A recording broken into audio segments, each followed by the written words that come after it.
Hey guys, welcome back to the channel. This is story about what if God like Naruto married Yasaka part 1. Before I start, please do support for more amazing content and comments for part 2. Do consider to subscribe my channel and share my video to your friends and check out the description as well. Let's start the video. Ajuka Beelzebub wanted to be somewhere else. He had better things to do than to sit on this exaggerated show of authority and power. Unfortunately, he had no other choice. This was one of those occasions where he needed to attend as a Satan. But at least he was not the one who was taking the brunt of this farce of a show. As his eyes subtly landed on his longtime best friend, Surzex Lucifer, he could not help but feel sorry for him. At least for Ajuka, all he had to do was sit, nod, and answer a few questions here and there. In a sense, he had to act like a mascot, a prized and glorified mascot to be shown and presented to the mass. He was fine going along with it. But unlike him, Surzex had to take the full consequences of being a Satan, whether he liked it or not. Satan, is it? Ajuka snorted, seeing the slight twitch on Surzex's index and middle finger of his right hand. Not many know of it, but it was his bad habit when he wanted to blow someone's head off, literally speaking. It did not come as a surprise to Ajuka to see whom Surzex was talking to. Closing his eyes, he turned away from the discussion. He did not need to listen until the end of the conversation since he already knew the outcome. Even though the term Satan means they should have full authority over the underworld, the truth was very far from it. The four Satans did have some hold over the underworld, but their roles were similar to that of celebrities. It was the Bale clan, along with a few other individuals who truly controlled underworld through politics and connection. If you were to put it in human terms, the four Satans were the powerful and honorable generals, while those old devils were the crafty and resourceful senators. Ajuka turned to his side to see his friend sitting back down, and his wife stood on the other side of the chair. Although he looked like his usual self, Ajuka did not miss the exhaustion and regret in his eyes. Did they agree? Ajuka knew the answer, but he still had to ask. Just for a split second, Surzex's mask cracked. But he quickly composed himself. After all, his best friend had been handling situations such as these for around 200 years. Putting back the fake smile, he looked down toward the middle of the stadium. They did. Ajuka did not say anything. He did not need to because he knew that there was a but coming. And just like he thought, Surzex added the last part a moment later, they want to put on a show first. They want me to intervene at the very last minute. Usually, Ajuka did not care much about others if they were strangers to him. But as he looked down, he unknowingly let out a heavy sigh. In the middle of this vast stadium, the devils created a small stage just for her. The little Nekisha girl was no more than 11 years old. 4 powerful devil guards surrounded her, each holding a chain connected to her body. They were presenting her as if she was a notorious criminal. The girl was not crying anymore, but Ajuka could tell she was terrified to the point that she could not express her emotions. It would not be long before she would throw away all those emotions to stay sane. That was not the worst part. All the devils inside the stadium were booing or shouting at the little Nekisha. Some were even making very crude and vulgar remarks. But Ajuka knew many of these devils had taken part in that heinous act the day before. Some should be the ones down there instead of that little girl. But unfortunately, most of these devils were heirs and heiresses, while quite a few lords participated as well. In other words, their hands were tied for the time being. Fortunately, Falbium Asmodeus was personally leading the investigation. He just hoped Falbium would find anything concrete to bring all the guilty ones out in the open. As for punishment, of that, he did not have high hope.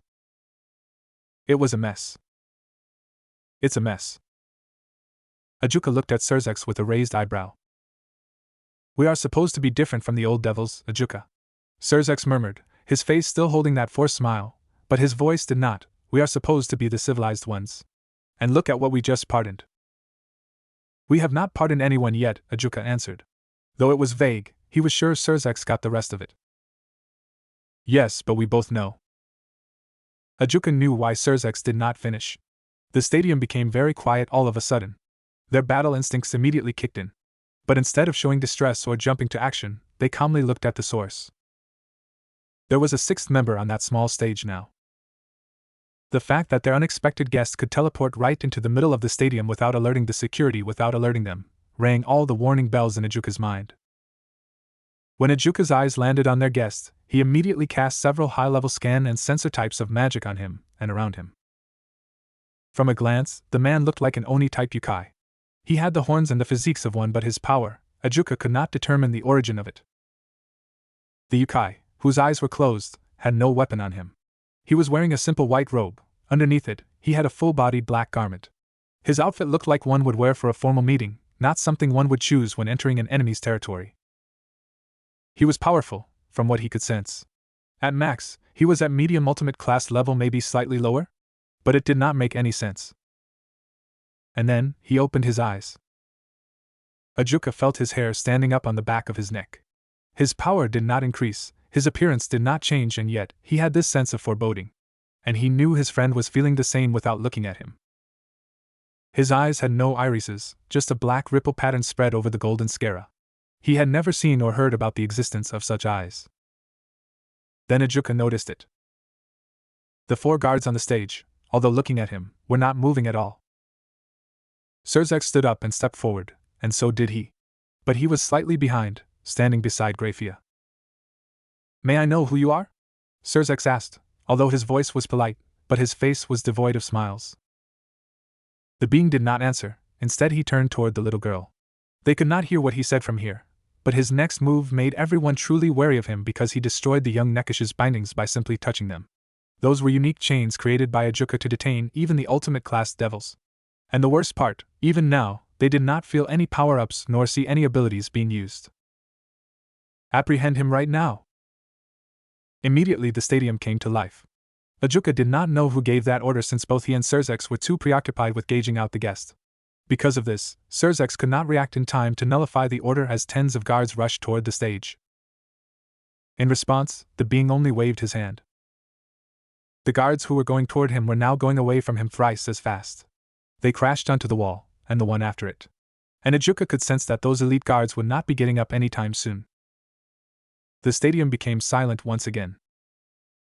Then the being put his right hand on the little Nekish's head. And instantly she disappeared. Ajuka knew Surzex was not the type to make the same mistake twice. So before every devil in the stadium could lash out again, Surzex released a little of his power. A silent command to all to stay put. "My name is Naruto Otsutsuki."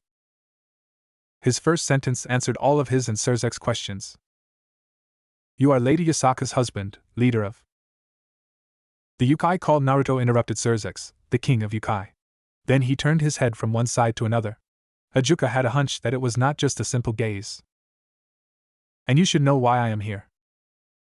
His tone did not hold any anger. It was as if he was stating a simple fact. "For the Nekisha incident, I presume." Surzex turned to look at the speaker. But Ajuka didn't. There was no need since he knew that voice anywhere. It was Zikram Bale. It was only times like these that he appreciated the old fox. Because when it came to politics, he was the best in Underworld. The Yukai, Naruto, did not respond as if he was waiting for Zikram to continue. "Seeing that you just deliberately took away the convict's sister, it is safe to assume that you, and in extension, the whole Yukai faction is housing the convict." Ajuka had to give it to Zikram. The old devil was a master at manipulating and turning the tables during discussions. He was very good at twisting words and pointing fingers. After all, that was how he became the de facto leader of the devils after the death of the original 4 great Satans. "I will safely return the convict and her sister only if you return the Nekisha clan to us." Zikram did not stop for a moment. He calmly replied back as if he knew this was coming from miles away. "Are you trying to play word game here, boy?" Ajuka knew he deliberately belittled the Yukai to get a reaction out of him. Unfortunately, Naruto did not even twitch.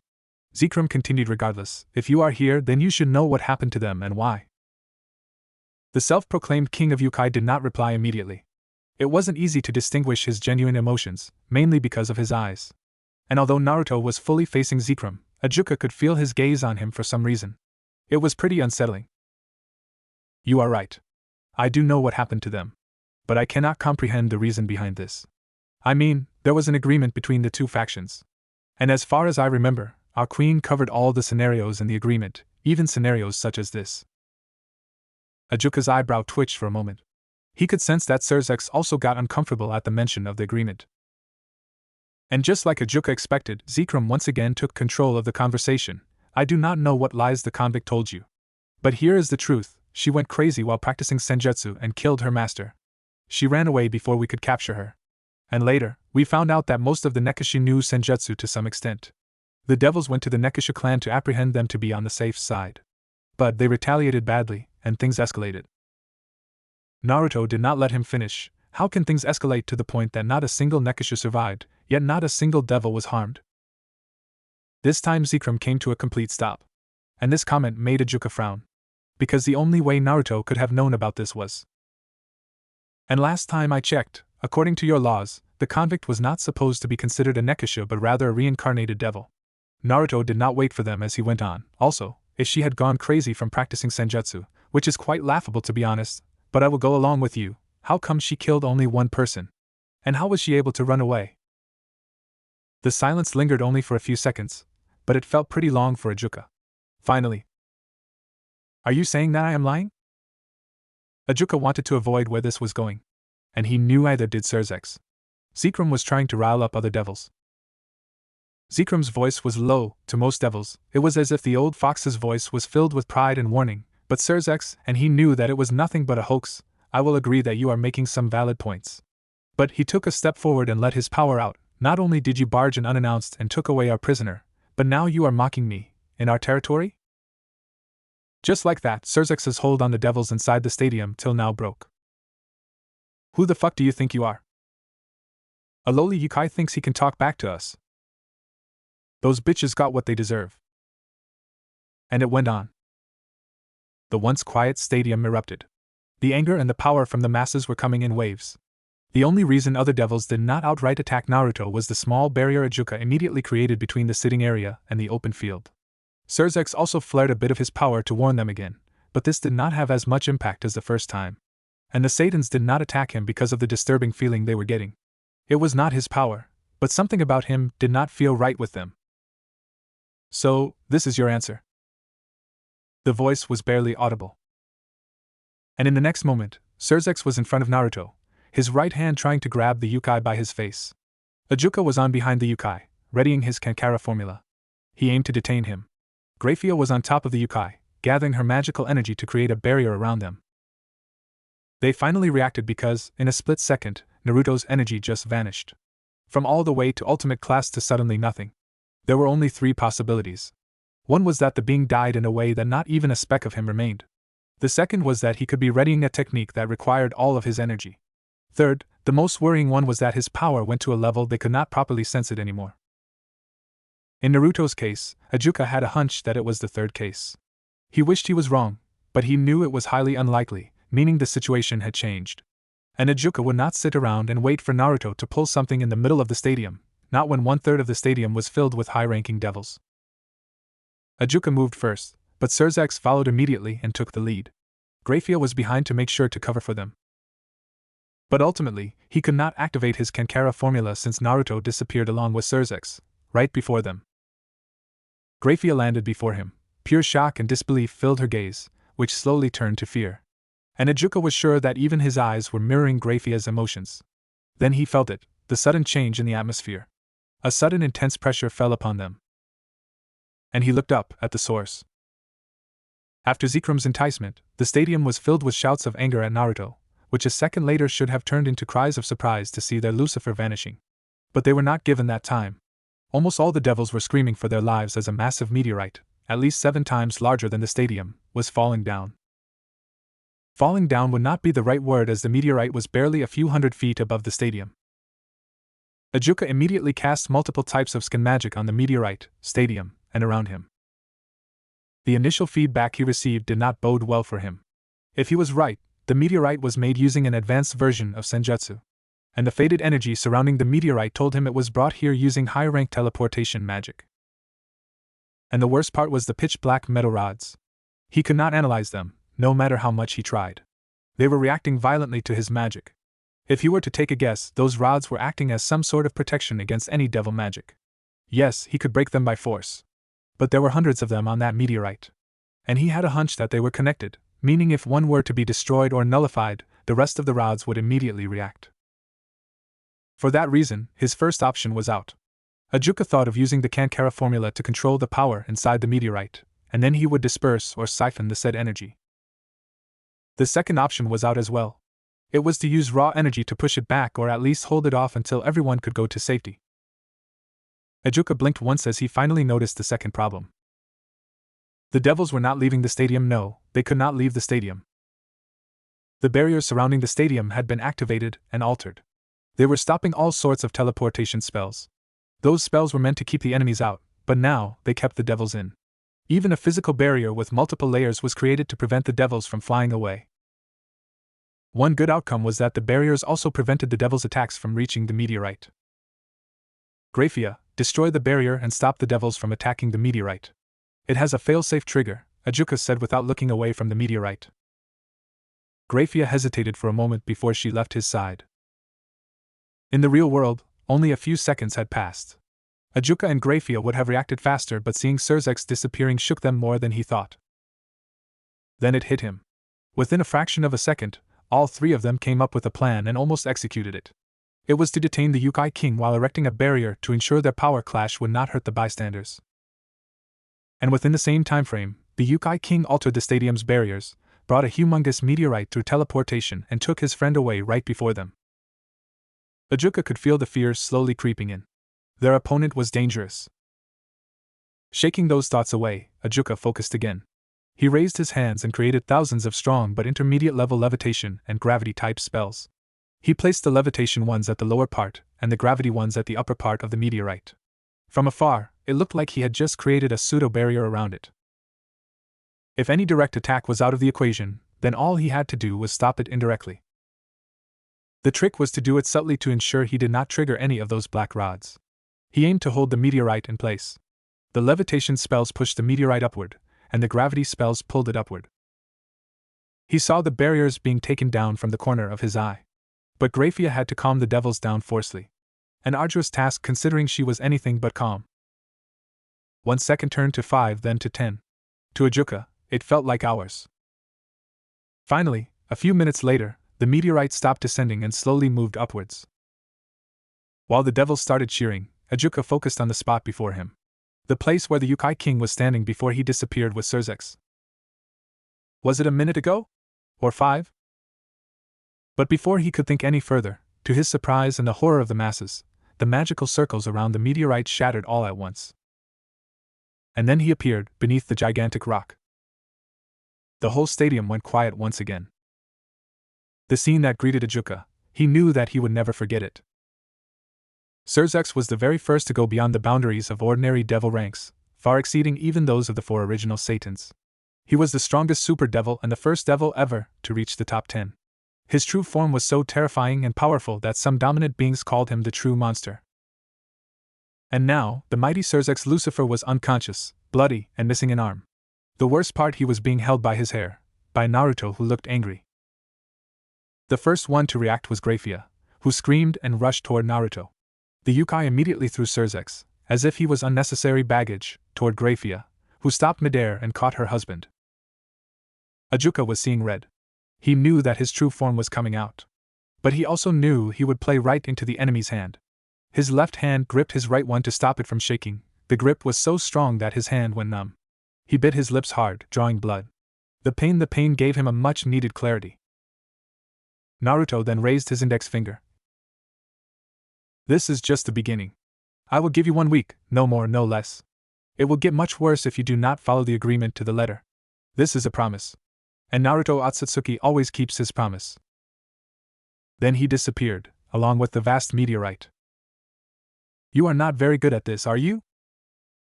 Amaterasu sighed. It was more complicated than she thought. The person before her had the aura of a savior and his power? She had never seen any human possess such tremendous power. He was easily a lot stronger than her. As for his personality, it was not bad, but it was not what she expected from someone like him. I mean no disrespect, but right now, I am supposed to be heading toward the afterlife, you know. I am supposed to reunite with my friends, my parents, my brother. His facial features softened, my wife. Then he looked at her, and although he was smiling, Amaterasu could see that the smile did not reach his eyes. You are asking me to throw away all of that and come to your universe. To fight and lead people I do not know or have never met. Although I understand your distress, I have no reason to make such a sacrifice. Amaterasu wanted to rub her forehead. She knew how ridiculous her plea sounded, but she was out of options. The recent civil war of the devil factions had little effect on other large factions. Unfortunately, she could not say the same about the Yukai faction. Many of the Yukai were either forced or enticed to participate in their war. And many of them did not come back. With the way things were going, the Yukai faction would not survive for too long. Fortunately, the old Yukai leader on his deathbed had a divine revelation. A hero not of their world could save them, both the Yukai faction and the Shinto faction. You are right, I am not good at this. Amaterasu decided to try another approach. There was no reason to play the word game with the person she sought help from. And from the looks of it, it seemed that he was not expecting this kind of reply. Regardless, she continued, I am not going to repeat how bad our situation is. I have already shown you. And you know it is the truth since I cannot lie here. So, I will tell you what we will give you for your sacrifice, as you have put it, and what you can achieve in our universe. First, she raised her index finger. When you reincarnate, I will make sure that you receive the treatment of a king and powerful blessings from us right from the start. I know that you are not the type of person who cares about it, but we will ensure that you receive all the support you need, no matter how insignificant it is, from the beginning to the end. As for the so-called end, you can leave our universe whenever you desire. But I want to be clear on this. The gate we have created to come here will be out of power after I return. And as I have shown you, it may take some time to power it up, but it is not impossible as long as the core fragments are not damaged. He said nothing, so she continued, Second, I will try my best so that a few of your precious loved ones can be reborn in our universe. That was the first time she saw him getting outright surprised, but I will tell you this up front. I may only be able to get 2 or 3 people to be reborn in our universe, other than you, of course. And yes, the first point also applies to them. Amaterasu raised her ring finger. Last but not least, the opportunities in our universe are endless. This is fully up to you, but if you become strong enough, you can jump through all the universes and come here to meet your friends and families without the help of the gate. But I have no hand in this, it is all on you. He was quiet. Occasionally, he would scratch his chin. Amaterasu was fine with this since it showed that at least he was thinking about the offer. Finally, he spoke, You are quite generous with your offers.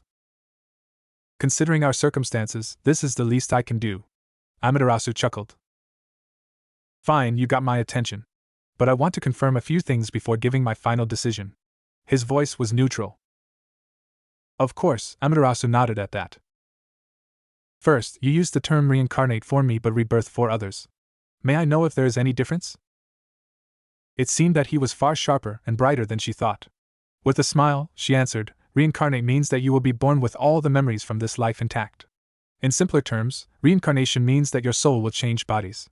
You will have all your knowledge, memories, and skills, everything spiritual. And in rebirth, the soul will be reborn again. In a way, it is a whole new start for that individual. Seeing him raising an eyebrow, Amaterasu decided to explain it a bit further, knowing what bothered him, best if I say through an example. Let's say your wife went through rebirth. She will still be the same kind and gentle person since that is one of her core characteristics. But depending on how she will grow up and how she will handle the events occurring around her, she may become more forward. Who knows, she may become slightly mischievous, maybe even a bit adventurous. Both his eyebrows shot up. And she might become more endowed than her previous self. He frowned now, but his lips kept twitching. Now that's bullshit. Except for Tsunade Bachan, no one came close to Hinata in terms of assets. Amaterasu openly laughed. You will see for yourself if I am right or wrong. I wish I could also reincarnate them, but I do not have that much power to spare. But like you, she will regain her previous memories if she becomes strong enough. And as I said before, it is all up to the individual in these circumstances. He shook his head slightly. For what reason she didn't know, that's nice to know. Then he relaxed again. You said I will be given royalty treatment. I am not the type who bothers about these, but I do appreciate your concern. What I want to know is how much will I be monitored? Amaterasu expected the question, but not in this manner. It seemed he was covering all the delicate parts through a blunt approach.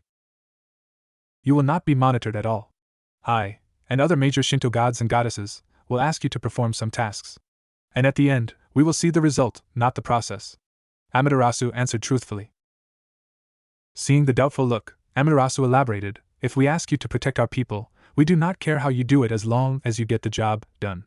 You can slaughter all the enemies, strengthen the defenses, or use your charm to make the enemies join you. In the end, it is all up to you. Awesome, he nodded his head. Suddenly he stopped and looked straight at her. What if I don't like certain tasks?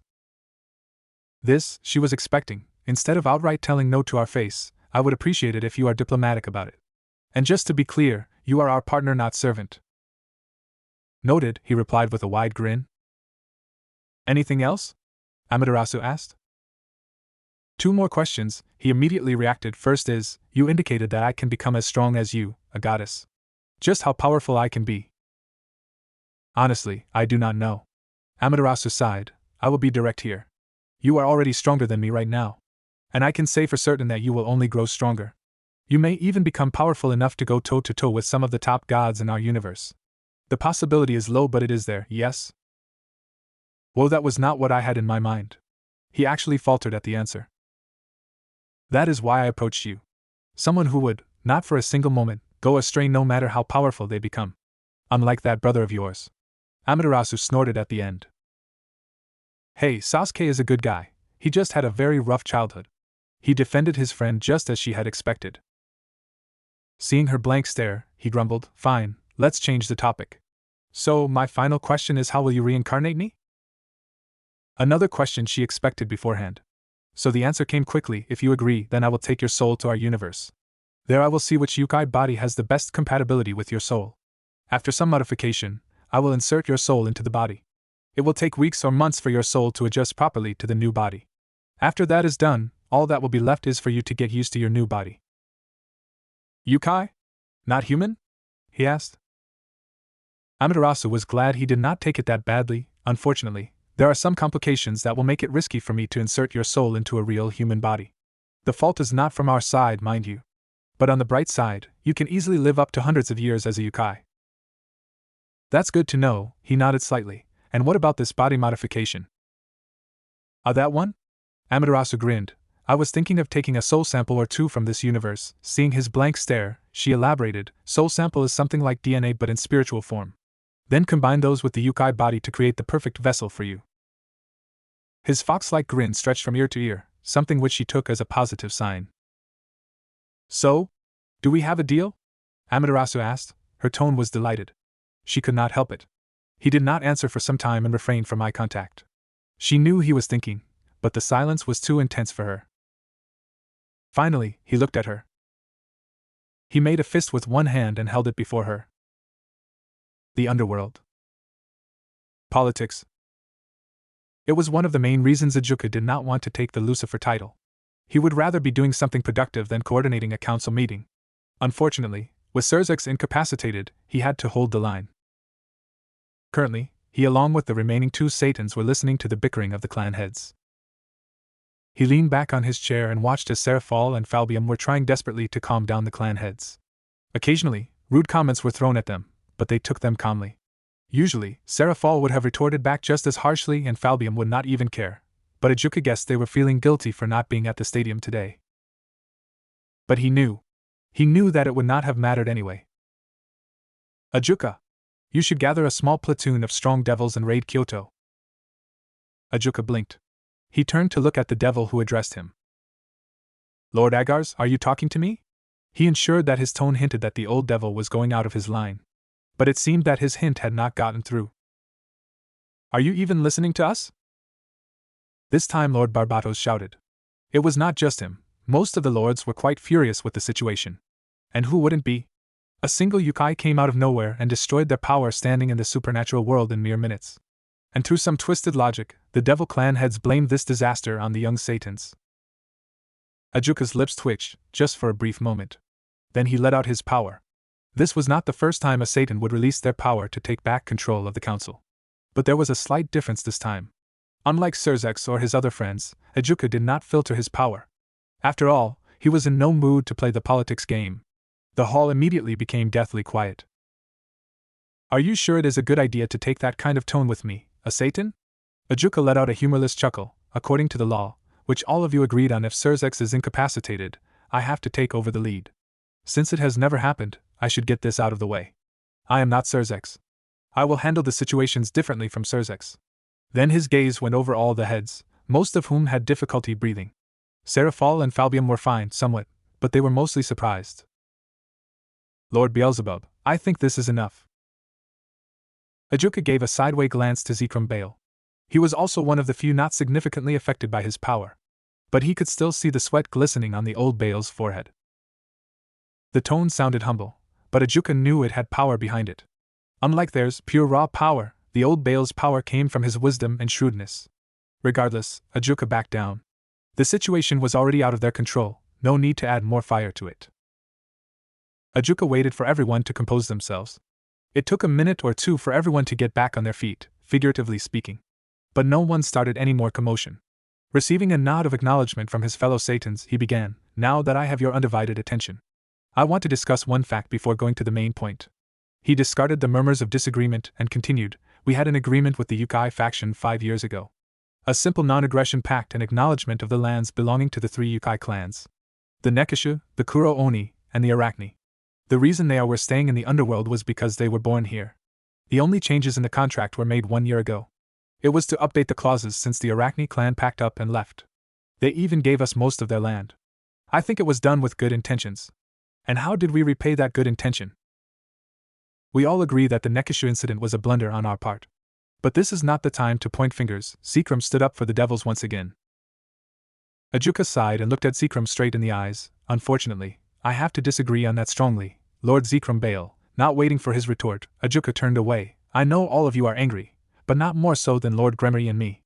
After all, because of the sheer stupidity of some devils, my best friend, his eldest, is now in a coma." "So, you want us to apologize?" Seekram asked. His voice did not have a prideful tone but a subtle challenging one. After all, it was impossible for the 4 Satans to ask of that from the general devil populace. It started as a slight chuckle but soon turned into full-blown laughter. Ajuka could not help it. He knew he was scaring the shit out of all the clan heads, but it was just so ridiculous, the ignorance. When his laughter was under control, he looked at all the lords. It was subtle, but most clan heads had wary expressions. He stood up, and everyone flinched. "It seems not a single of you understands the true depth of the situation. Although in the contract we were given some leeway, it was stated there, over and over again, that not a single Yukai should be harmed or face injustice. They even stated, which we agreed on, that in the worst-case scenario, we are only allowed to barricade their clan home, nothing more. In that scenario, the leaders of the Yukai faction would reach out to us directly to settle the matter as peacefully as possible." Then Ajuka turned to Seekram. "You have seen him today, talked to him, saw what he did. Do you really think he wants an apology after what the devils did?" If Ajuka was not looking at Seekram intently, he would have missed the old Bale's surprised look. But it came and went so fast that he was sure no one else saw it. "What do they want then?" Lord Gremory spoke up. He was the quietest among the clan heads today. It was understandable. Since this was the first time Lord Gremory had seen his son like this, not even in the Civil War did Surzex ever lose this badly. "As I stated before, I am quite furious. I want to go to Kyoto and kill that bastard for what he did to my friend who had nothing to do with this incident. Consequences be damned." Ajuka's gaze sharpened, and his body trembled momentarily as he remembered that scene once again. "But it's not that simple, is it?" It seemed that Seekram was finally starting to see how bad the situation was. But still, to Ajuka, the old Bale barely uncovered the surface. "With all the information I have so far, I was able to come up with around 200 different scenarios. In 2/3 of those scenarios, this incident blows out of proportion and turns into a full-scale war. And at best, the final outcome of this conflict is, from all those scenarios, regardless if it turns to war or not, both factions come to a tie with minimum losses on both sides." Ajuka stopped just for a second. It was not for a dramatic reason. He stopped because even he knew how ridiculous it sounded when the words came to his mind. But that was the cruel truth. With a heavy sigh, Ajuka finished, "And at worst, we, the Devil faction, will face extinction." It took a few seconds for the words to sink in. And when the clan heads finally emerged from their stupor, the hall erupted in chaos. Ajuka thought of using his previous method of taking back control. But one devil beat him to it. Seekram only stood up, and most of the devils quieted down, not entirely as they were murmuring among themselves. But this alone shows how much authority and respect he possessed. He did not turn to face other lords, just looked at Ajuka wearily. "As much as I would love to call it bullshit, I know just how good you are at predicting future events. So, can you tell us how and why you think these yokais can win against us?" Politics and convincing devils were not Ajuka's forte. But explaining was. So, he was glad that Seekram was controlling and steering the crowd in a way where it would be easier for him to do so. Ajuka started, all the while rubbing the bridge of his nose. "Seeing that this Naruto has defeated Surzex, we can clearly say that powerful individual-wise, the Yukai faction gets the first point." Quite a few lords wanted to argue, but one look for Ajuka and Seekram stopped them. "I know what you are going to say. It was a fluke, a trap at best. But let me remind you that Surzex is not a novice fighter. He earned the title Lucifer. He earned that title after defeating the descendants of the original Satans. He would not fall for something cheap, and not like that. So, if this Yukai defeated Surzex purely based on traps, then he is far better than me and Falbium combined. as a strategist. And if he had defeated him in a straight fight, then he may be someone who reached the top 10, very recently, I presume. Unfortunately, the one who can tell about him the best is Surzex. So until he wakes up, all I can do is to make assumptions. The moment Ajuka was done, he immediately raised his hand to stop the protests from arising. He released a long breath and continued soon after, now, all of you are going to argue that it is just a single individual. You would say that I, along with Seraphal and Falbium, can take him out, maybe we can. But there are several problems there. First, we do not know if the Yukai faction has any stronger individuals. The only other powerful Yukai that we know of is Yasaka, who may be able to go toe-to-toe with Falbium or Seraphal if she empowers herself by taking energy from the ley line. Do they have any more individuals? That we do not know. Second, their Yukai king delivered the first blows swiftly and strategically, putting us in a terrible position. If we, even a single Satan, go out in the human world and pick a fight, it will surely put the whole devil faction in the spotlight, not in a good way. Ajuka stopped to take another break. He was glad that many of the lords had a thinking face. But some fully understood where he was going as their face had gone pale. Taking another deep breath, he said, lastly would be the Yukai faction as a whole. From what we know, Yasaka married this Naruto Otsutsuki 10 years ago out of the blue. Then the Yukai faction went through some changes. We thought it was just some subtle changes, but the clues were there. It became tough for the devils to locate any Yukai villages or clans. Even most of the clans that were here in the underworld moved away. So, if I am not wrong, Naruto has united all the Yukai clans, regardless of their sizes and locations. And it is safe to assume that, by now, he also created a strong military to serve him. Some of you might argue that their military is no match against ours in terms of pure number and power. But let me remind you why the Nekishu incident started in the first place. Some of the Yukai clans had techniques that far surpassed ours. So, if Naruto militarized these clans, our soldiers will have a hard time against them. By the time he was finished, the hall had become very quiet. Some pictured the whole scenario and became nervous, and some were still processing the idea that there was a chance that the devils would lose against the Yukai faction, a faction that they thought was small and insignificant. Will it not be better to strike first, like a covert operation? I mean, we know they are in Kyoto, right? Lord Phoenix stated. Do we? Ajuka let out a tired chuckle. If you did not notice, in the contract they stated themselves as the Yukai faction instead of the Kyoto Yukai faction like before. There is no concrete proof, but I am sure Naruto had moved their main base. How can you be sure? Lord Citri asked. Because I would have done it. Silence reigned once again. A few minutes passed, but no one uttered any words. Even Seraphal and Philibium became speechless. Finally, Zekrom spoke up. So, what do you suggest we do? Ajuka did not answer immediately. He just maintained eye contact with Zekrom for a few seconds. Then he looked up and let out a heavy sigh. We prepare for war but hope it does not come to it. The Avalon Kingdom. Naruto. Lord Naruto. Naruto-kun.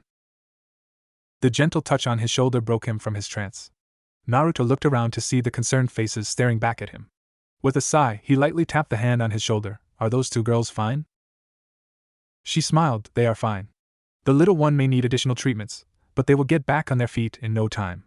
Naruto knew he had already asked this question more than 10 times. And each time, she would answer it in full and in a tender tone, without a slight hint of any irritation. That's good. Lord Naruto, he turned toward the voice, this is a dark time for us. And we need you more than anything. So, please, do not blame yourselves for what happened to the Nekishu clan. August, even if you say that, the fact remains that I have to shoulder those deaths. I should have tried harder to bring them back instead of making that agreement. Naruto leaned on his chair. Yasaka's gentle touch on his hair was helping more than he thought. He knew he should ask her to take her seat in this formal meeting rather than staying beside him and babysitting him. But he badly needed this, and everyone in the room knew it. You gave the devils a chance. You wanted to see the best of them, August added quietly. And the Nekishu clan paid the price, Naruto replied. He could not help but let out a mocking smile. They paid the price with their lives because of my naivety. It's not your naivety. Her voice calmed him down again. This is who you are. You always look for the best in people. You always see beyond their races and labels.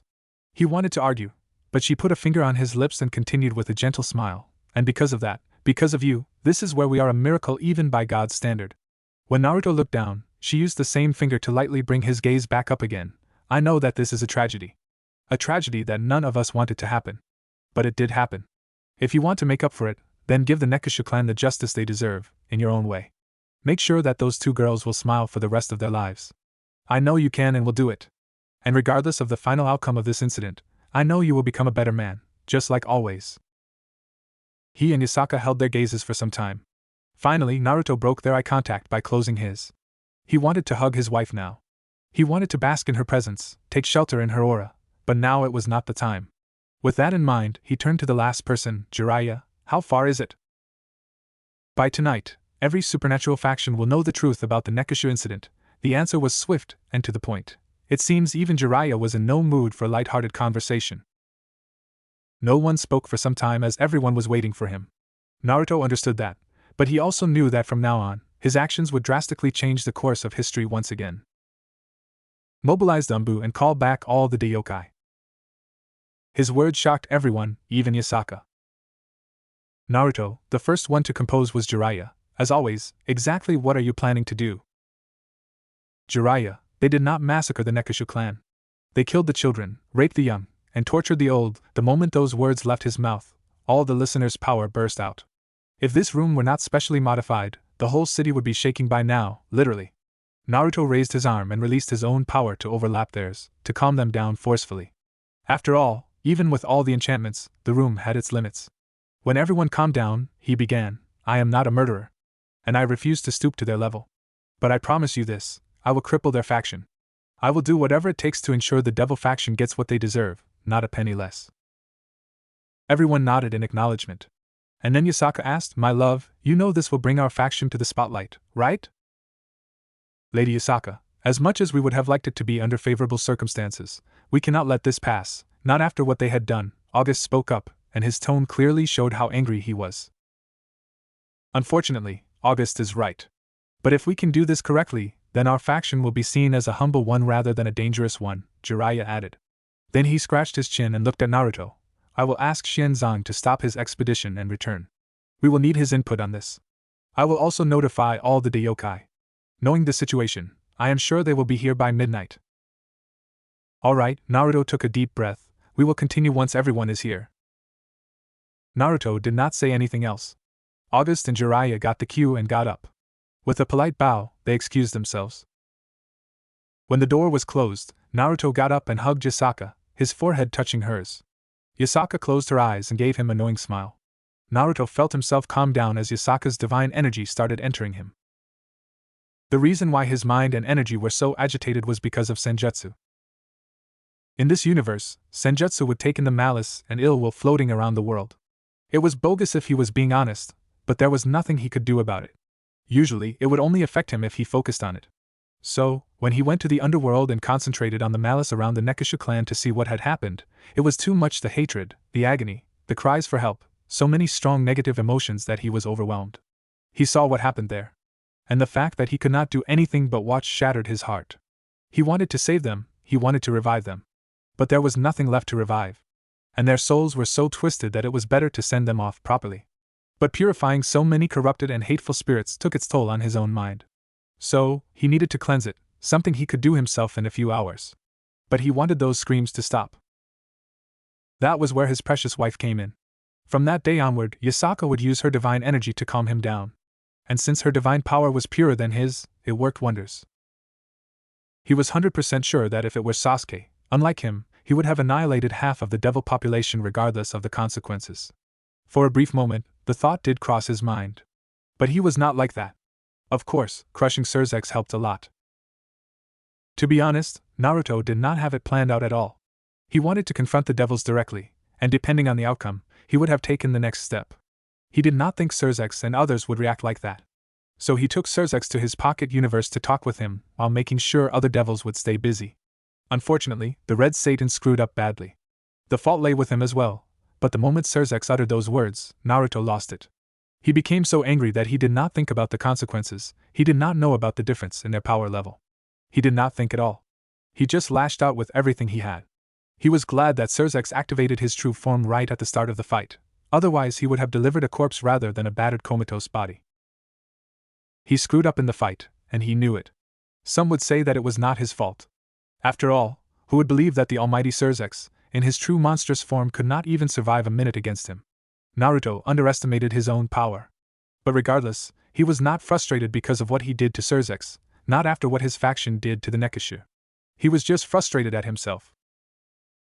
My love. Feeling the gentle touch on his cheek, Naruto opened his eyes and met his wife's concerned gaze. With a smile, he stepped back and kissed her forehead. I am fine. Yasaka smiled back, caressing his face. It's all right, my love. I know that you need to rest right now, more than anything. But you have to report to Lady Amaterasu about this first. Naruto nodded and took a deep calming breath. I will meet her now. He paused and then looked at her. How's Kunu? She is fine, Naruto. You just did not see her for one day. Before Naruto could retort, Yasaka put a finger on his lips. I know that you will feel guilty if you see her now. She will remind you of all the innocent children you could not save. Naruto looked away at that statement. His wife really knew him well. I will clean up your schedule for a few hours. After the meeting with Lady Amaterasu is done, come to me. I will relieve you from all those memories. Naruto nodded in acknowledgement. Giving him a light kiss, she took some steps away from him. It seemed she meant he had to go now. With a sigh, he gave her a tired smile, and she returned a gentle one. Naruto released a breath through his mouth and straightened his posture. He cut the tip of his index finger using the nail from his thumb. And as a single drop of blood came out, Naruto's hand blurred as he created a complex magic symbol. When he was done, he put his palm on top of the circle and just waited. The last thing he saw before his surrounding changed was Yasaka's smile. Quite a mess, is it not?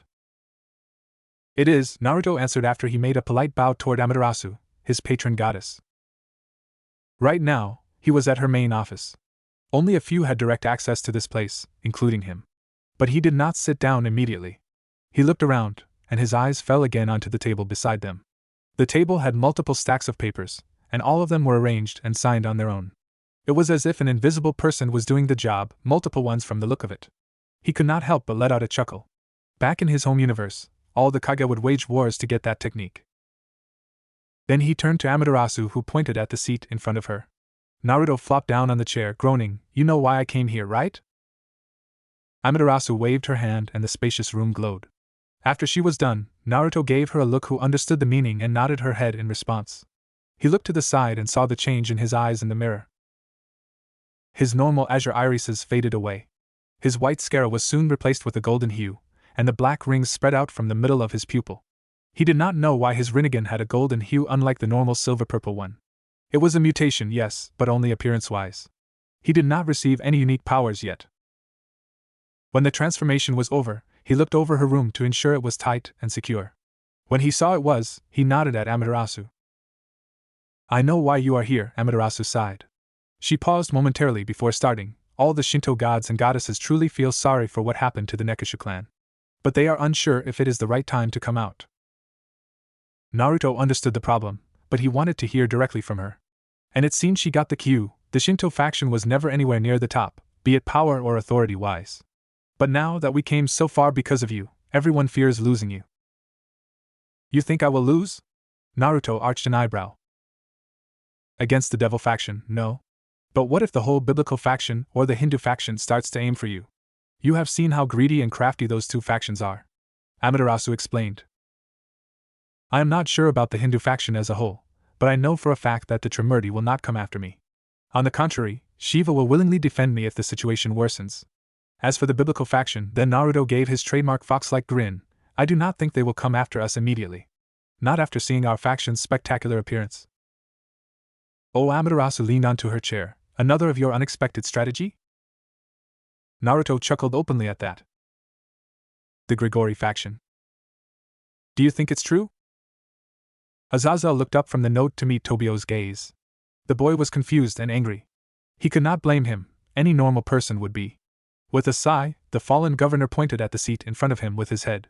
While Tobio was sitting down, he created a small fire on his palm and burned the note. So? Yes, it's true. The massacre did happen yesterday. Tobio clenched his fists when he heard Azazel's answer. His black hair shadowed his eyes, his voice trembled. I thought they were different from the old devils. The current 4 Satans are young. Contrary to everyone else's beliefs, they do not have full control over the general devil populace. Azazel's voice was tired. That's a shitty excuse. Tobio barked. 1 or 2 Nekishu is one thing, but the whole clan? No matter the consequences, the Satans should have intervened. Yes, they should have. And now they are paying the price for it dearly. Tobio blinked. Then he frowned. What do you mean by that? Azazel did not answer immediately. He took the Hellblazer bottle from the table between them and refilled his wine glass. As he put the bottle back down, he looked at Tobio. Do you want some? This is going to take a while. I am fine, Tobio immediately rejected. Also right now, I do not feel like touching anything that belongs to the underworld.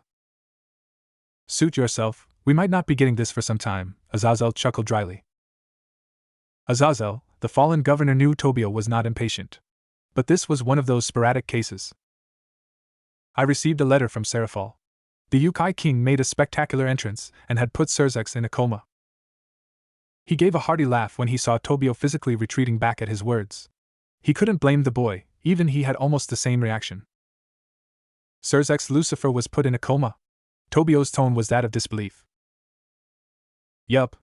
According to Seraphol, he was kidnapped right under their nose, and 5 minutes later, his bloody unconscious body was returned. She did not say how badly he was injured, just that his condition is now stabilized, but he is still in a coma. Azazel paused to take a small sip from his glass. He savored the taste briefly before adding the last part, and one person did all of this. Tobio did not say anything back for a minute or two. Azazel understood that he was processing the thought that one of the strongest amongst the three factions was easily defeated, who also made his way to the top 10. Wait, doesn't it mean that the Yukai faction has someone who is amongst the top 10? Azazel smirked at Tobio's assumption. And he knew that his protege was almost there. Tobio let out a small breath when he saw the grin on Azazel. This is not going to end well, is it? My boy, the Nekishu incident will be the catalyst for a new change in the supernatural world. And it will be a drastic change, I can guarantee you that. Azazel took another sip, his eyes gleamed with amusement. He knew that Tobio would understand the meaning behind his tone and gaze. So, what am I missing? Azazel chuckled. Now only if Tobio were interested in women, then he would have made the perfect protege. But that thought was for later. Now he had a history lesson to give. What do you know about Naruto? Not much. All anyone knows about him is that out of nowhere, he married Yasaka 10 years ago. His answer made Azazel's mood sour, making Tobio groan. Come on now, don't get sidetracked. You wouldn't understand, she was my second love. Azazel pouted. It was lust, not love. Tobio corrected it, and it sounded more like an automated response. Humph. Azazel loudly snorted. You haven't seen her, all right. She is the only woman besides Gabriel with a perfect body, a full 10 out of 10. And I have seen a lot of women. She even has that thing, you know, Azazel grumbled as he clenched his fist, a gentle aura with a killer body. That combination is lethal for any male, I tell you. You are just frustrated that someone got her. Tobio sighed. I should have tried harder. I thought she was an unobtainable flower like Gabriel.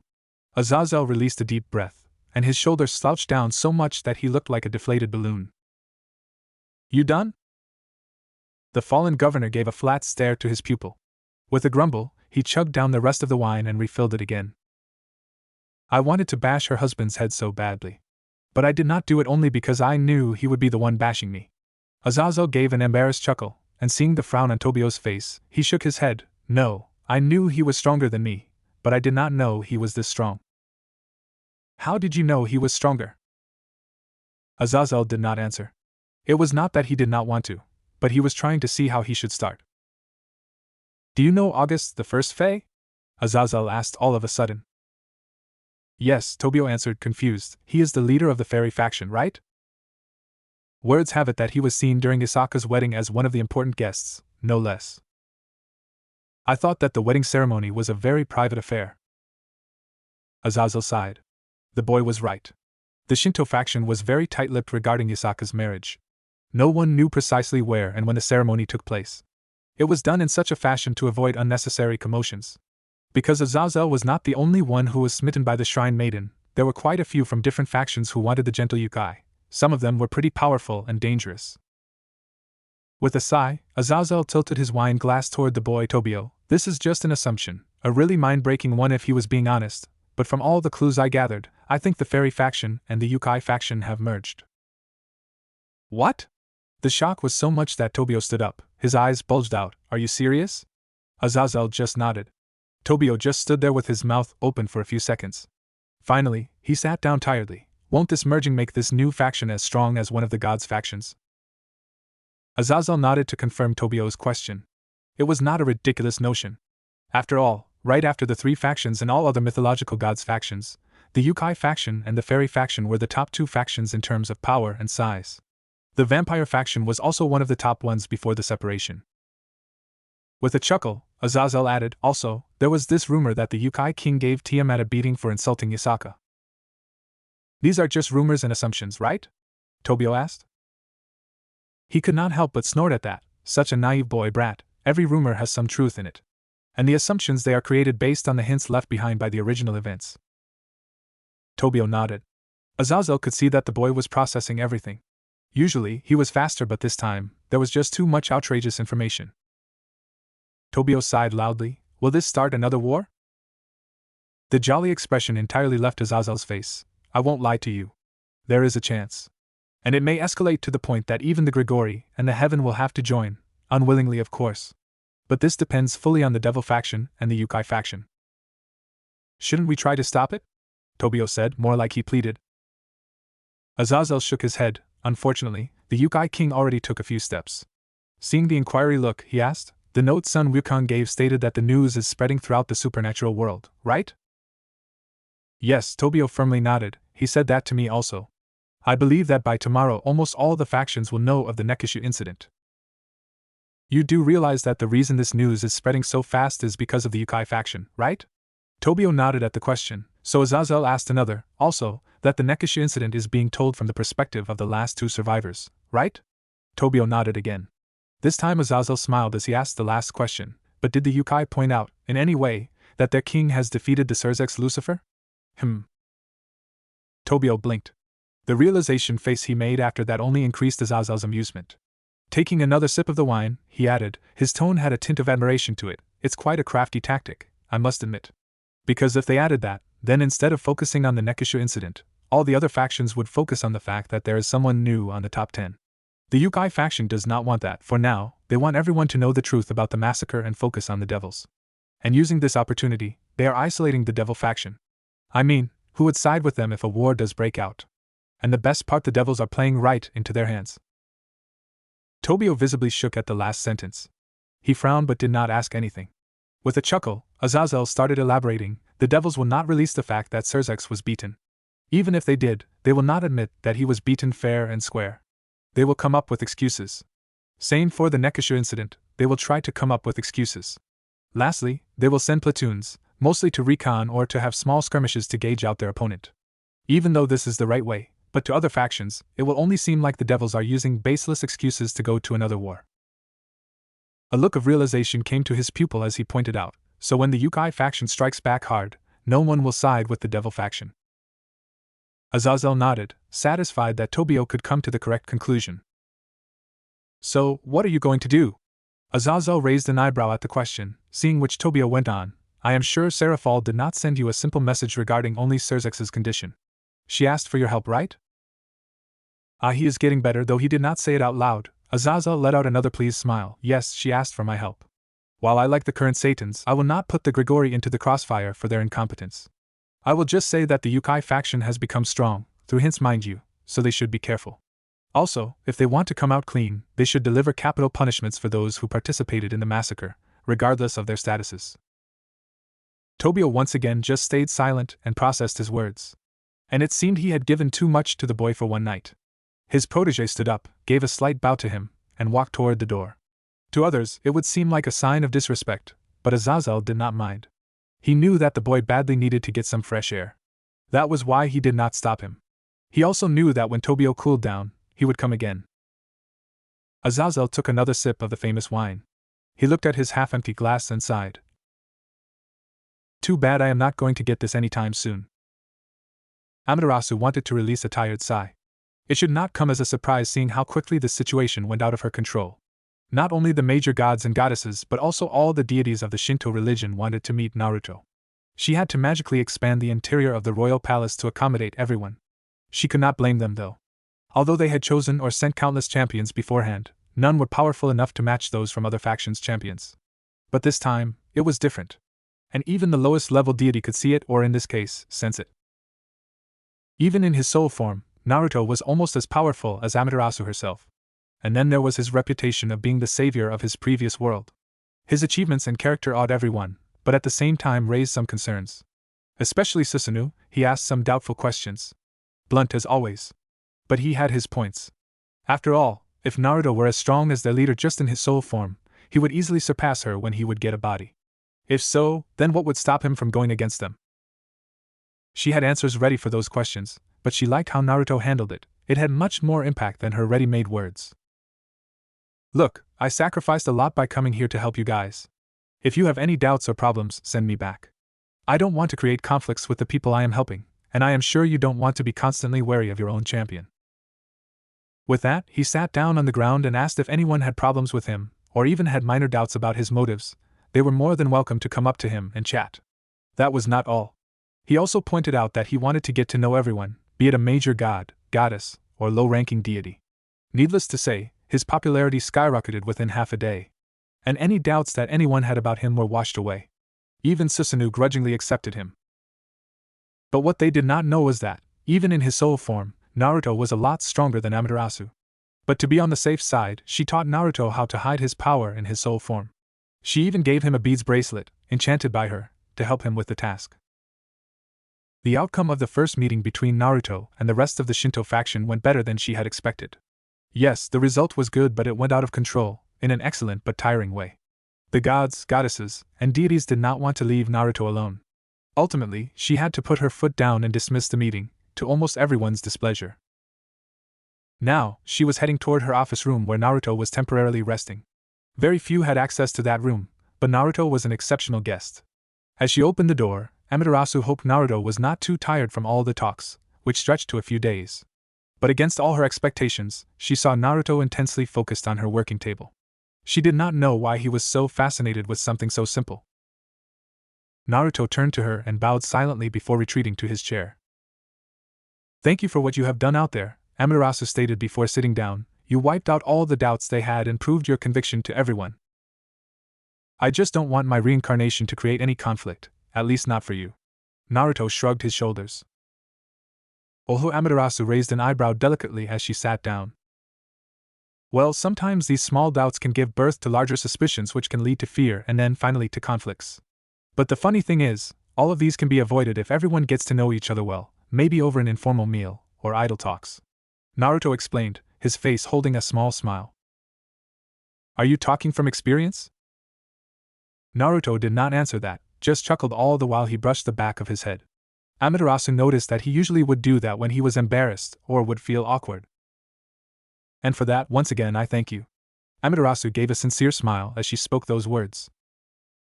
She paused for a few seconds before finally touching the topic, for which she asked Naruto to meet her privately. I know you need your rest, but I need to confirm these with you. With that, she gave a paper to Naruto. Those who were marked as legends in your world, I could not bring their souls. Other than them, rests were fine. A sly smile formed on her face as she started describing, but I was still able to hassle out 2 more souls.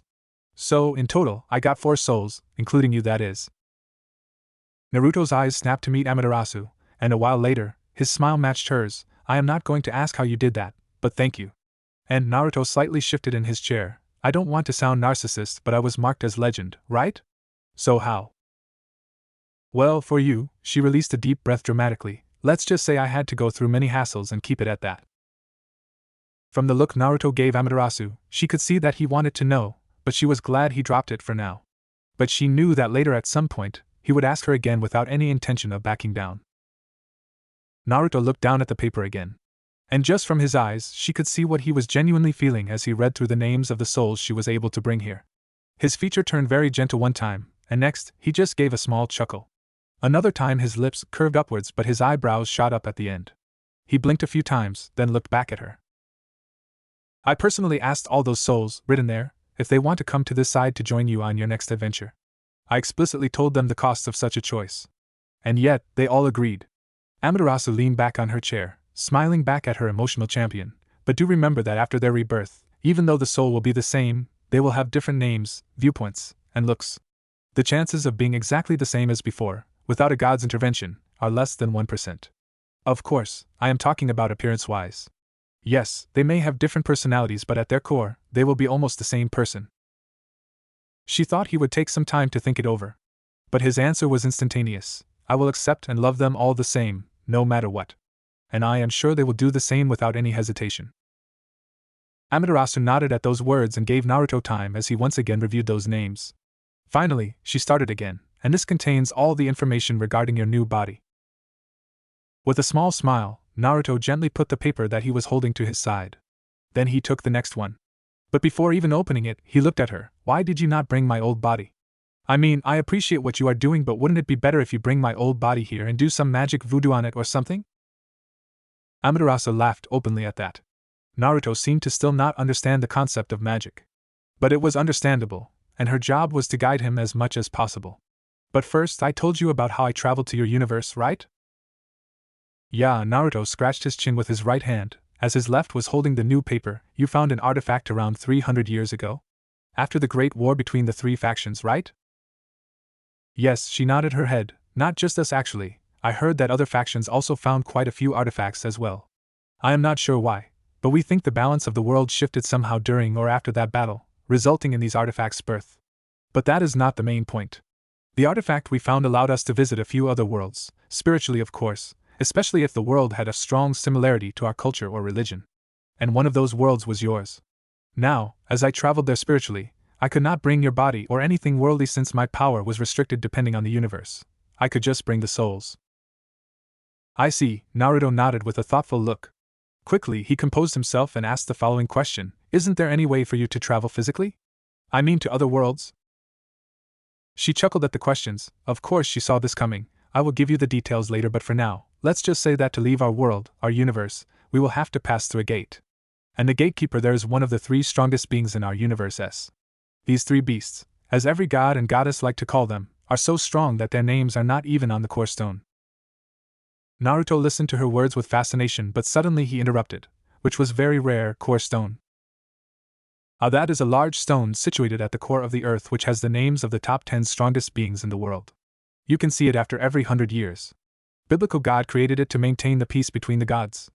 I do not know what made him think so, and I doubt anybody knows. I will explain the details later. Amaterasu explained.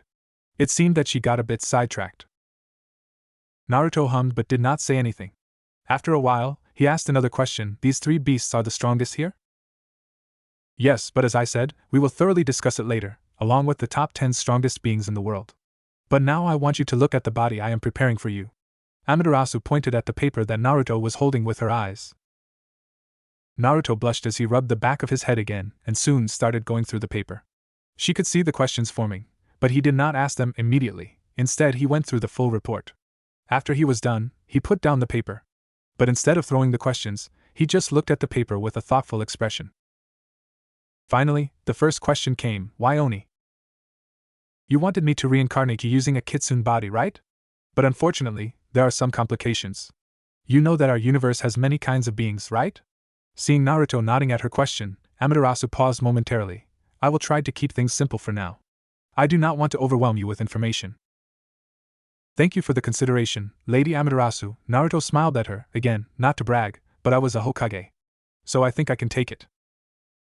Amaterasu chuckled hearing that. If you say so. Still, she paused one more time to quickly organize the information in her mind. Our universe has many kinds of beings of different origins. So it should not come as a surprise that we have different types of energy, power sources if that makes sense. We have a total of 6 types of energy. Gods and goddesses use divine energy, and draconic energy is used by the dragons. Beings of light and darkness respectively use light and dark energy. And then we have regular energy that humans can use. The strongest types are divine energy and draconic energy. And they have their own categories as well. I will not dive into that, not today. I will explain it later with a demonstration. Sounds fair, Naruto nodded, but you said there are 6 types. The last one is life energy. It is also known as life force and chakra. But there is something you should know. Chakra here is not the same as the one from your world. It has some similarities with the natural energy of your world, but again I must stress that it is different. So, you should treat it as something new. Naruto nodded back. So, returning to the main question, why am I using an Oni type of body? It is because of all the mixtures. As promised, I will add some soul samples from your world into your new body. Unfortunately, not all yokai bodies were acceptable to this union. After much research, it turned out that a Kijin type of Oni is the best choice. That particular type of Oni can also obtain divine energy. So, that is the reason.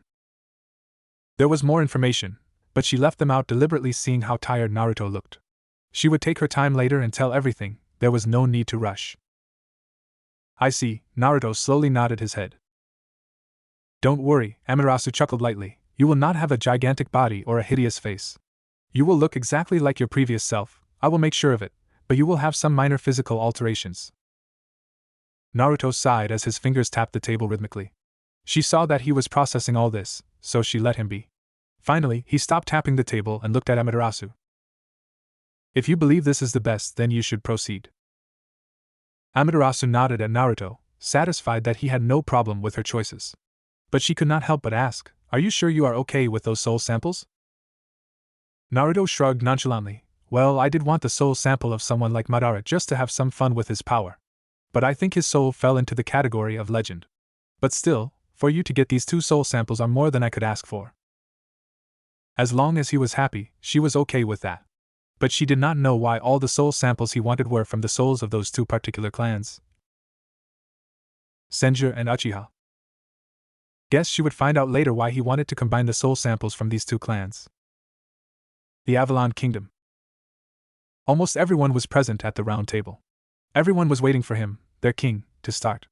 And even though they wore blank expressions, Naruto could feel that they were anything but calm. 3 nights ago, the moment Naruto started, everyone shifted on their seats. Kuroka, a turned devil, killed her master. The reason behind such action was because Kuroka found out that her master wanted to perform questionable research on her young sister, even though he agreed before not to touch her. It started as a heated argument, quickly becoming a brawl to a death battle, all because the devil did not back down. After his death, the whole clan descended upon her, and she could barely escape. While she was on the run, she made the decision to come to Avalon. It was not to seek asylum for her, rather she wanted us to make a deal on her behalf. She would turn herself in if we can protect her younger sister. The corner of Naruto's lips twitched when he felt the tension in the room rising.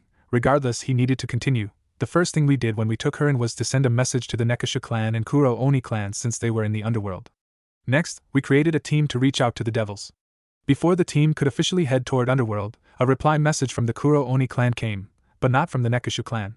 Despite everyone saying otherwise and knowing it was a hasty and spontaneous decision, I went to underworld, the Nekasha clan compound. Naruto stopped unintentionally, as the images flashed before his eyes once again. The dead and the violated bodies of the Nekasha lying all around him, their spirits crying out to him, in despair and rage. He had lived through the 4th Shinobi War in his old universe, he had lived through the Great War in his current universe. He was used to deaths and the nefarious acts of vile monsters. But that did not mean he was used to it. No sane being could get used to this. All the Nekasha were killed. They were killed in their own compound. Yasaka spoke up from his side, taking the spotlight away from him. His gaze went toward her.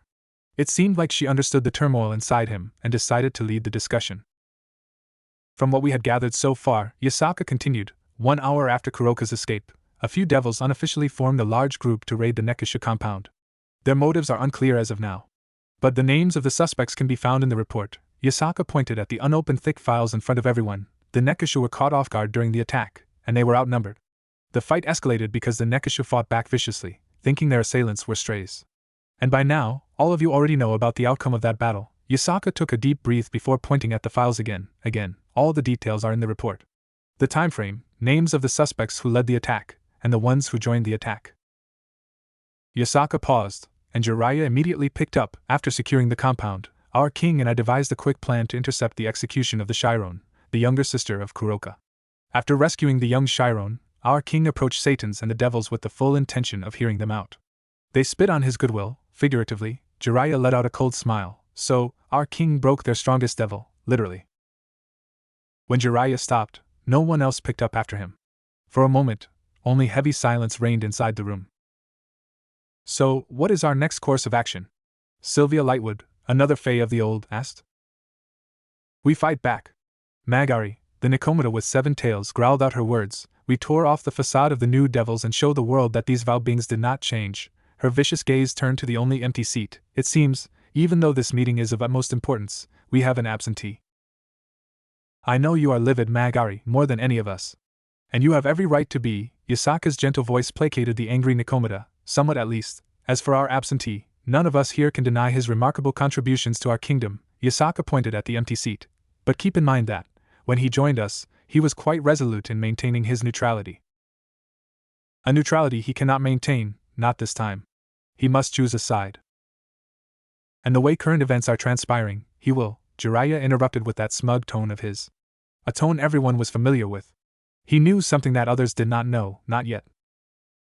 Do you have something to share? August spoke up from the side. The smug look on Jiraiya's face, in an instant, turned into a calculative one. Just know this, if the current situation goes to an extreme state, he will not betray us, and he will not help the devils, not without letting us know about it. He raised his arm to stop Magari from interrupting him, and that is all we can ask of him for now. The silence fell onto the room once again. Naruto knew that they were, again, waiting for him. We had a solid contract, which should have ensured the safety of the Nekusha clan.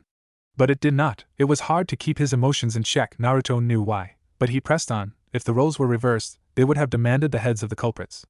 And if we were to disagree, they would have forcibly invaded our lands and taken the heads. They would have trampled on our land as if it was theirs. They would flaunt their might and show us, to our faces, how insignificant we are. And then they would tell the world that they had only done what was right, nothing more, nothing less. Naruto smiled, an empty and hollow one. So we will do the same to them, nothing more, nothing less. The decision was made. The goal was clear. Honestly, it was pretty clear from the start when he saw the stance of the devils in the stadium. But now, it was his job to choose the best path leading to that goal. The path where his people come out on top with the least amount of bloodshed. The underworld. Zekrom Bale's gaze went toward the door when he heard the footsteps. A moment later, Ajuka opened the said door and came inside. His face was stiff, and he looked apologetic as he addressed their guest. I am sorry, Sun Wukong, but it seems Surzex cannot come because his meeting with the clan heads is not going to end any time soon. I hope me being his replacement will not hinder our discussion. Ajuka's lies were all part of his plan. They were trying their hardest to hide the fact that Surzex lost so badly in a fight that he went into a coma. If that information were to leak, he would lose a lot of political cards, which Zekrom was sure the devils needed the most at this time. But it would all go to waste if his hunch regarding the Yukai faction were proven wrong. And this was where Sun Wukong came in. It is better this way, I suppose. Sun Wukong then turned toward the last member inside this private room. Before we start, here is my end of the deal. After this, my debt to you, Mephisto, and in extension to the devil faction will be fully cleared. Also, remember that I will not be revealing anything I am sworn to keep a secret. From those words, Zekrom understood that one of his premonitions was on spot and how the discussion would turn out. It seemed that Naruto Otsutsuki did not reveal that he defeated Surzex Lucifer. I hope you will not deny answering most of our questions under the guise that you are to keep them as secrets, Zekrom pointed out. Wukong snorted openly at him. Please do not compare my honor to yours. It was an insulting comment and gesture, but to Zekrom, it had no effect. He turned toward Mephisto and nodded, who got the hint. Sun Wukong, could you tell us what you know about the Yukai faction? Mephisto asked. The smile on Sun Wukong's face after hearing the question greatly worried Zekrom. How ignorant you are was what the old monkey's expression told him. You really do not know anything, do you? Just as he feared, that was how Wukong answered. But without waiting for anyone, he continued, taking a blow from his old pipe, there is no more the Yukai faction. What all of you are looking for is the Avalon Kingdom. The kingdom was formed 10 years ago, when Naruto Otsutsuki married Lady Yasaka, who, at that time, was the leader of the former Yukai faction. It is unclear, but I believe the Shinto faction has some hands in this unification since the capital city of the Avalon Kingdom is called Amaterasu. How much support did they give? Now that is something no one knows as of yet. Zekrom frowned. The severity of the situation became worse if the Shinto faction allied with the Avalon Kingdom. Wukong took another puff and went on, I have seen many wonders around the supernatural world, but I have never seen such a miracle. The city Amaterasu. Every corner, every street, every building has a charm of its own, has its own story to tell. But what struck me was the people. It did not matter if you had horns or tails, white wings or black wings, light energy or dark energy, hideous face or exquisite features.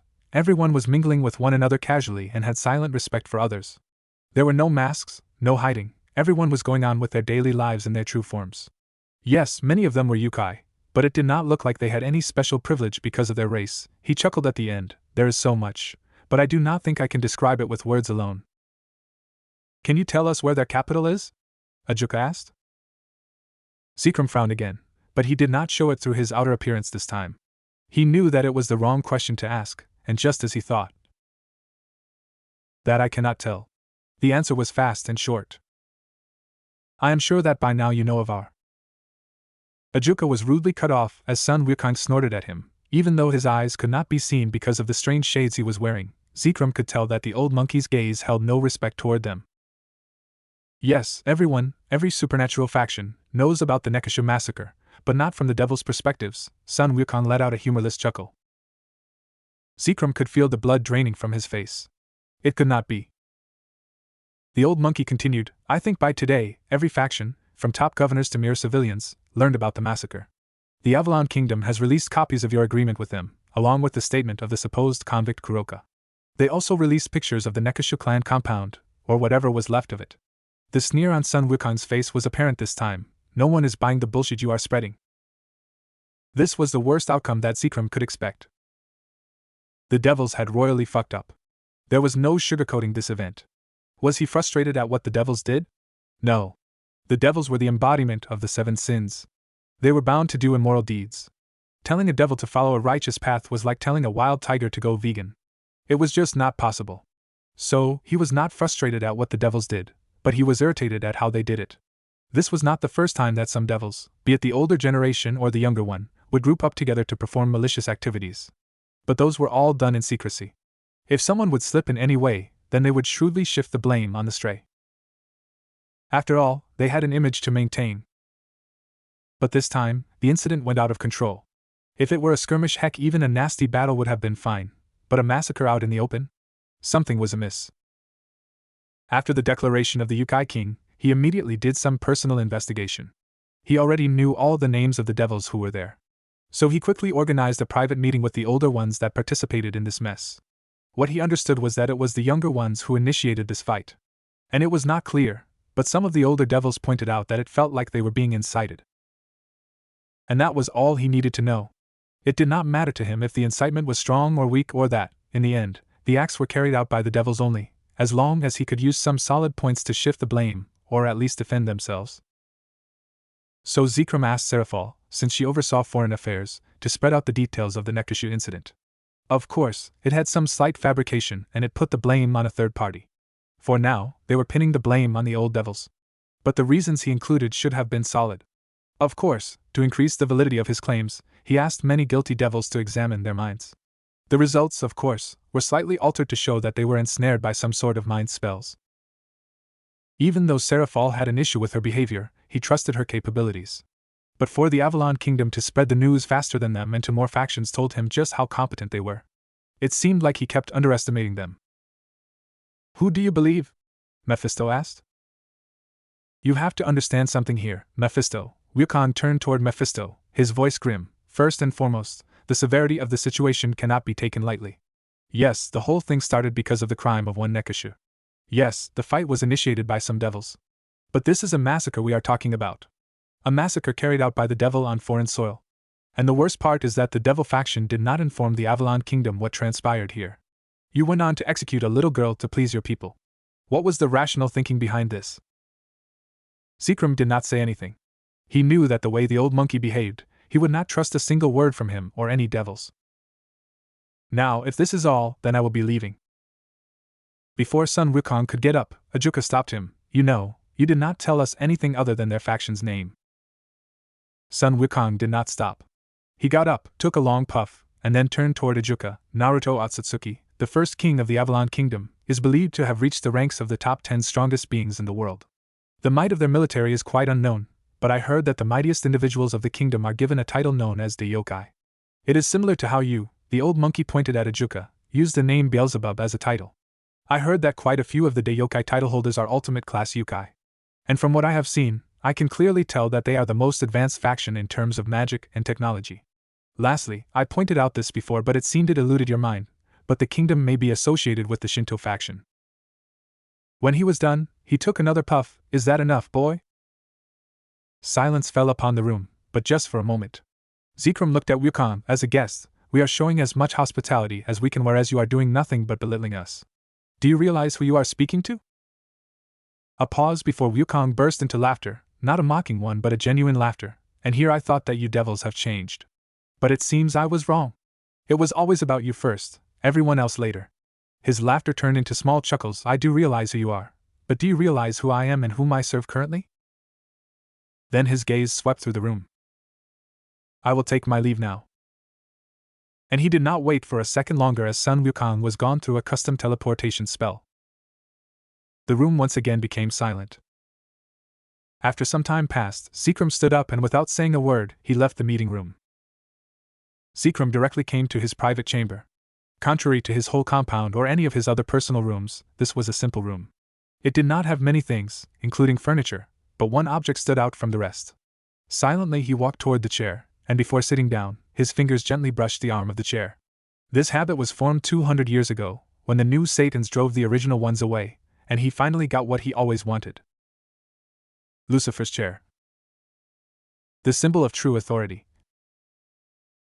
And a reminder that he was not a mere servant anymore. His reminiscing about the past stopped when he saw the table before him. The table was custom made to match the chair.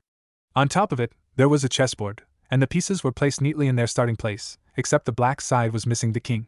He waved his hand over the board, and the two black bishop pieces vanished. On day 1, after the massacre, the strongest devil ever to live was soundly defeated. On day 2, after the massacre, the 200 years of the clean political image of the devil faction was tarnished. 5 more days. Seacrum sat down on the chair. In a chess game, the death of a king would result in an instant defeat. Because that was the rule. But the reality was completely different. Since in the actual world, there were no rules, no limitations. He had lived for thousands of years. He saw firsthand that victory could still be achieved with a single pawn piece. Of course it was rare. It was not easy to get back up when his side was in pieces, but it was not impossible either. So would they get the final victory? The thought made Seacrum laugh, a faction created since the birth of men against a 10-year-old kingdom. Still, he would have to tread carefully. He had already underestimated them twice. His mind then went back to the core of the problem. The incident had one abnormality. Someone or something or some organization subtly initiated the massacre in a way that would put the entire blame on the devil faction. And it was done perfectly, a 10 out of 10 in execution, if Seacrum was being honest. But the question was, who was this third party targeting? Was it the devil faction? If so, the culprits would be the descendants of the original Satan. But the only devil who could pull this off was Rias.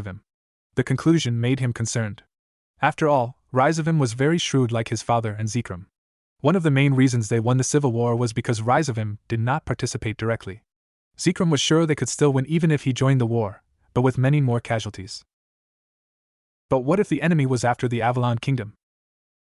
Regardless, it was time to pull some strings. Even if the kingdom got 2 strikes first, he had no intention of giving them the third one. So, what do you think?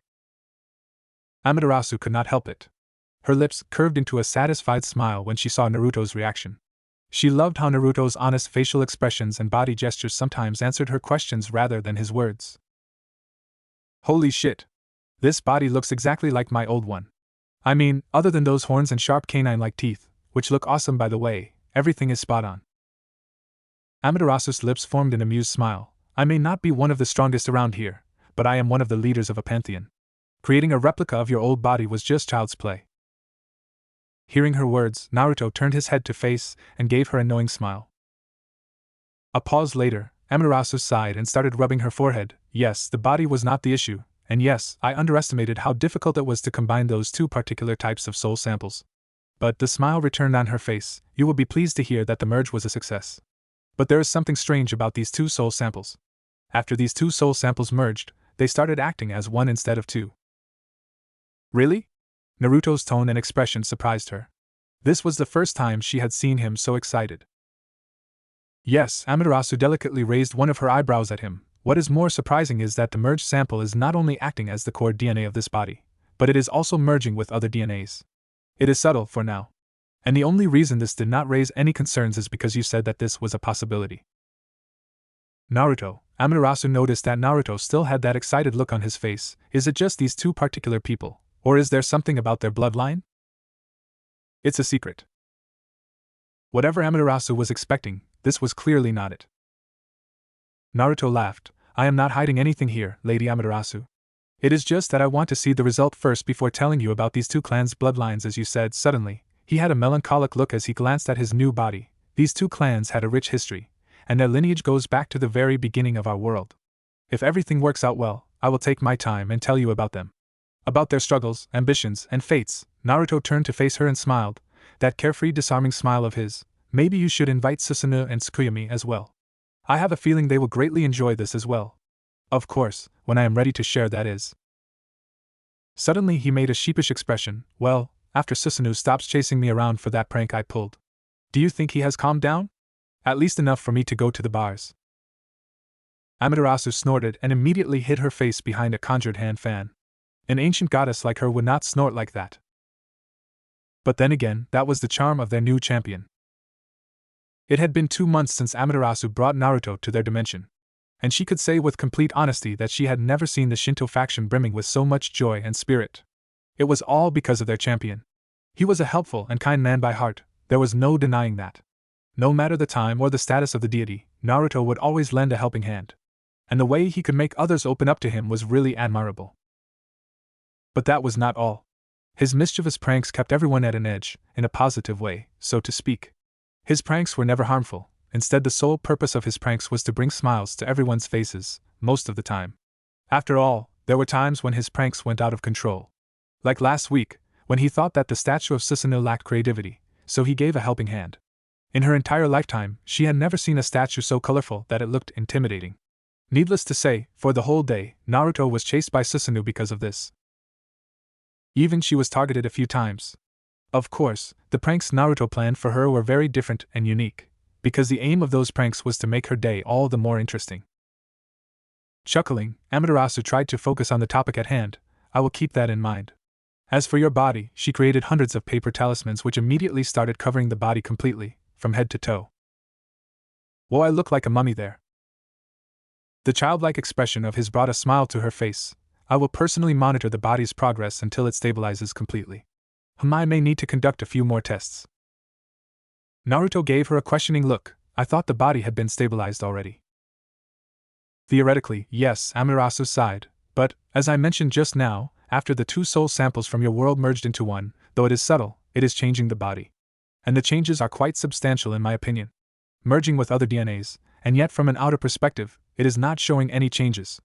It is as if instead of merging, that particular soul sample is absorbing other elements inside the body while retaining their qualities. A truly marvelous feat, yes, but an unknown factor that I do not want my champion's body to have. Naruto's eyes softened momentarily before he started to laugh. All right, Lady Amaterasu. I will leave all these complex matters in your hands. But please remember that if you need any help, don't hesitate to ask me. He paused as he frowned. You know what, please let me know if you need any help. I am quite bored right now. Amaterasu chuckled, bored of hiding from Susanoo. Her answer was a sheepish look. Thank you for your offer, but I think you may be busy for the next few days. Seeing the questioning look on Naruto's face again, Amaterasu decided to elaborate. First of all, I must say, I am quite impressed at the speed you learned about our faction. Instead of gaining knowledge about Shinto faction from books and us, you took it a step further. You interacted with others, visited places, and even hung out at local gathering spots. Truly, Amaterasu's gaze softened as she looked at Naruto. You have a hero's heart. Naruto chuckled as he started to rub the back of his head. Now that you have learned as much as possible about our faction, I think it is time for you to learn about others. Not just factions, but other, let's say, wonders about this universe. Naruto sat straighter and leaned toward Amaterasu. With a nod, she started her explanation. I told you about the core stone, right? We can only see the large stone at the Earth's core after every 100 years. I think I should start with this. Why the time gap? An expected question, so it was easy for Amaterasu to answer. Well, that is one of the rules of the biblical God, creator of the core stone. I do not know how he does it, but the stone only appears after every 100 years or so. And the reason he created the core stone is to keep the peace between the factions. A lot of us are dissatisfied with the method, but we cannot argue about it since it's doing the job. It is not perfect, but at least it is better than nothing. Amaterasu chuckled at Naruto's silent inquiry look. The stone has the names of the top 10, the strongest top 10 beings in our dimension. As for how the strength of the top 10 is measured, simple, by comparing their power to the biblical gods. In a way, It works like this: the first in the top 10 list is the closest to the biblical God in terms of power and abilities, and the second one is the second closest, and it goes on like this. Amaterasu explained. So, he is the strongest one up there? Naruto asked. That he is. He is the strongest and the oldest among us. He is also the one who created the heaven realm and hell realm. And if some old records are to be believed, then he had not only reformed the earth so that the first humans could live there, but he also protected them from the dragons and other apex predators. Suddenly, she sighed. But even with all his might and power, he still cannot face the menaces known as the Three Beasts. Naruto hummed. Then he shot his next question. But if he is weaker than those three ancient dragons, how come he defeated the strongest amongst them, Trihexa? Good question, Amaterasu chuckled, but there is no solid record of the fight. The only thing that we are certain of is that he sealed Trihexa with the help of the Four Horsemen and Trimurti. How did the fight start, or how it ended, or even when did it happen? Most of us do not know any of it. At first, we thought that Trihexa was not even real. Some of the gods from various factions were quite persistent about it. But then Ophis confirmed that it was real and stronger than her. That shut down most of those gods. No one asked him directly? I mean, this is huge. The biblical God is one of the most reclusive gods I have ever seen, or maybe he just does not want to associate with other gods, Amaterasu chuckled. Regardless, the fact remains that he is the strongest god alive, far overpowering and outranking any other gods or goddesses. And since the biblical God has no intention to take over other factions, no one wants to mess with him directly and deliberately in fear of turning him against their factions. Naruto voiced out his thought. Yes, and then there's the fact that the beings in the high tier of the top 10 do not want any conflicts. But it does not stop the factions from having a small squabble here and there with one another, but all of us make sure not to escalate the squabbles into an all-out war. Amaterasu added. What about the Great War? Naruto asked. That's what happens when the strongest and the largest faction have a civil war. Although the devils and the fallen consider themselves as separate factions, to the rest of the supernatural world, we consider the three faction as one single faction. And the Great War also gave us a glimpse of what would happen if a full-scale faction war breaks out. Amaterasu explained. I see. Naruto paused for a moment before continuing. Later, I will go through all the faction civil wars and take notes. It may come in handy.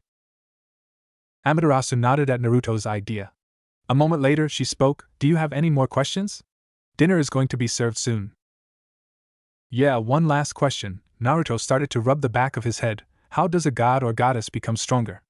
I get a feeling it is not just simple training, like us normal folks. She knew why Naruto was feeling awkward about asking such a question. Just yesterday, when they were discussing their faction standing, Amaterasu had to let out some harsh truths. One was about their faction being currently amongst the lower side of the mid-rank in overall faction ranking. She blamed it on the civil war of the devil faction, which weakened some of the most powerful Yukai clans. She did give him the details but was glad that Naruto was very considerate throughout the whole time. He did not ask anything and just listened. Truly, he was an extraordinary being.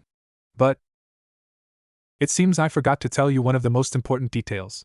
Amaterasu chuckled. To become stronger is both simple and at the same time, hard for us. We get our powers from two sources, regalia and prayer. Regalia can be considered as divine artifacts that some of us use, mostly the top ranks in each faction since it is tough to create. The simplest way to make regalia is to defeat a strong entity, and then use its soul or corpse to make one. But if the entity is not strong enough or the procedure of the creation fails, instead of regalia, we will get an instrument for the mortals. How do you know which is which? Naruto asked. Simple, regalia will possess divinity which only us, gods or goddesses, can use. If it does not, then it is just a failure. Amaterasu answered. She took a breather before continuing. As for prayer, it varies from faction to faction. For some factions, it is just getting tributes in various forms from their believers. And for some factions, it is the form of praying to their gods or goddesses. This prayer from our believers strengthens our divinity. So, in a simpler term, regalia gives us different kinds of powers and abilities, and prayer strengthens the core of our being. I see. Naruto's gaze shifted downwards as he started to tap the desk lightly with his index finger. The mature look Naruto had now was opposite from what he had just moments ago. Suddenly, his gaze shifted again and his eyes met hers. What about training and self-improvement? I may be a bit biased here, but I think hard work can also be considered as another alternative. Maybe. Amaterasu tried to sound positive, but it was hard for her since she had seen some genuinely terrifying beings with powers that could give nightmares even to the gods and goddesses. Naruto did not say anything for some time. The silence stretched for a few minutes before one of Amaterasu's servants came and stated that the dinner was ready. "Shall we continue this after dinner then?" Amaterasu asked when the servant left. Naruto nodded. But as they got up from their chairs, Naruto turned toward Amaterasu. "I think I know what I need to do first." Amaterasu stopped but stayed silent. Then he gave her that charming, disarming smile of his again. "It's to show you and everyone here that even hard work and dedication can be just as terrifying." The Avalon Kingdom. Naruto was furious. If he wanted to, he could have defeated both Surzex and Ijuka together at the stadium, right in front of every devil present there. It would have absolutely crushed their spirits and beliefs. But he did not because, 1, there would have been many casualties. He avoided that not because he cared for the devils but to show that he was not like them. He would not take the lives of the innocents just because he could. And 2, he wanted to avoid revealing what he could do. His techniques and skills were very unique. Even his fighting style was considered abnormal in this world. And so, he would fight away from everyone's prying eyes most of the time. And if he could not, then he would go with the minimal power but high efficiency method. This time was not any different. Regardless, he knocked down their strongest devil and gave the whole faction 1 week time. His messages were simple. The devil faction was not invincible. And all the Avalon Kingdom wanted was justice, fitting and merciless. He even sent an official letter to the devil faction, stating the terms. But the steps the devils started taking were escalating this event to war. First, the devils started spreading rumors about how their kingdom was using this incident as an excuse to conquer their lands. They had one legit point, and it was that after the Civil War, for 200 years, the devils did not cause any incident at this level. And yet, within 10 years of the Avalon Kingdom's birth, this huge incident occurred. But it was well within Jiraiya and August's expectations. And just as those two expected, to maintain their pride, the devil faction did not play the main card. They did not point out that he defeated Surzex, which could have diverted the supernatural world's attention to him. But the way the devils kept saying that the massacre was nothing but a part of a grand scheme made him want to snap some necks. Fortunately, it was pretty easy to defend their case since this was not the first time the devil faction harmed the Yukai. Even during their civil war, many of the Yukai clans were forced to participate, and many of them perished. And after the invention of that bothersome evil pieces, many of the devils started to collect Yukai. Last but not least, after releasing copies of the contract to the supernatural world, almost all the other factions either took a neutral position or indirectly pointed the finger at the devil faction. Up to this point, everything was still somewhat okay, but their following action completely broke all his restraints. Naruto had sent a small force to barricade and watch over the Nekishu compound. There was nothing left there, but he did not want the Nekishu's land to be ravaged anymore. He could not send a large force since some might take it as an aggressive stance from their side. He also explicitly ordered the squad to stay inside the land no matter what. Nothing was amiss on the first few days. And then out of nowhere, the devil faction attacked the compound with full force. The unit took a heavy blow, with few deaths. The leader of the squad made a full retreat, otherwise they would have been completely wiped out. Then, the devils had the gall to play the victim when they attacked without any warnings.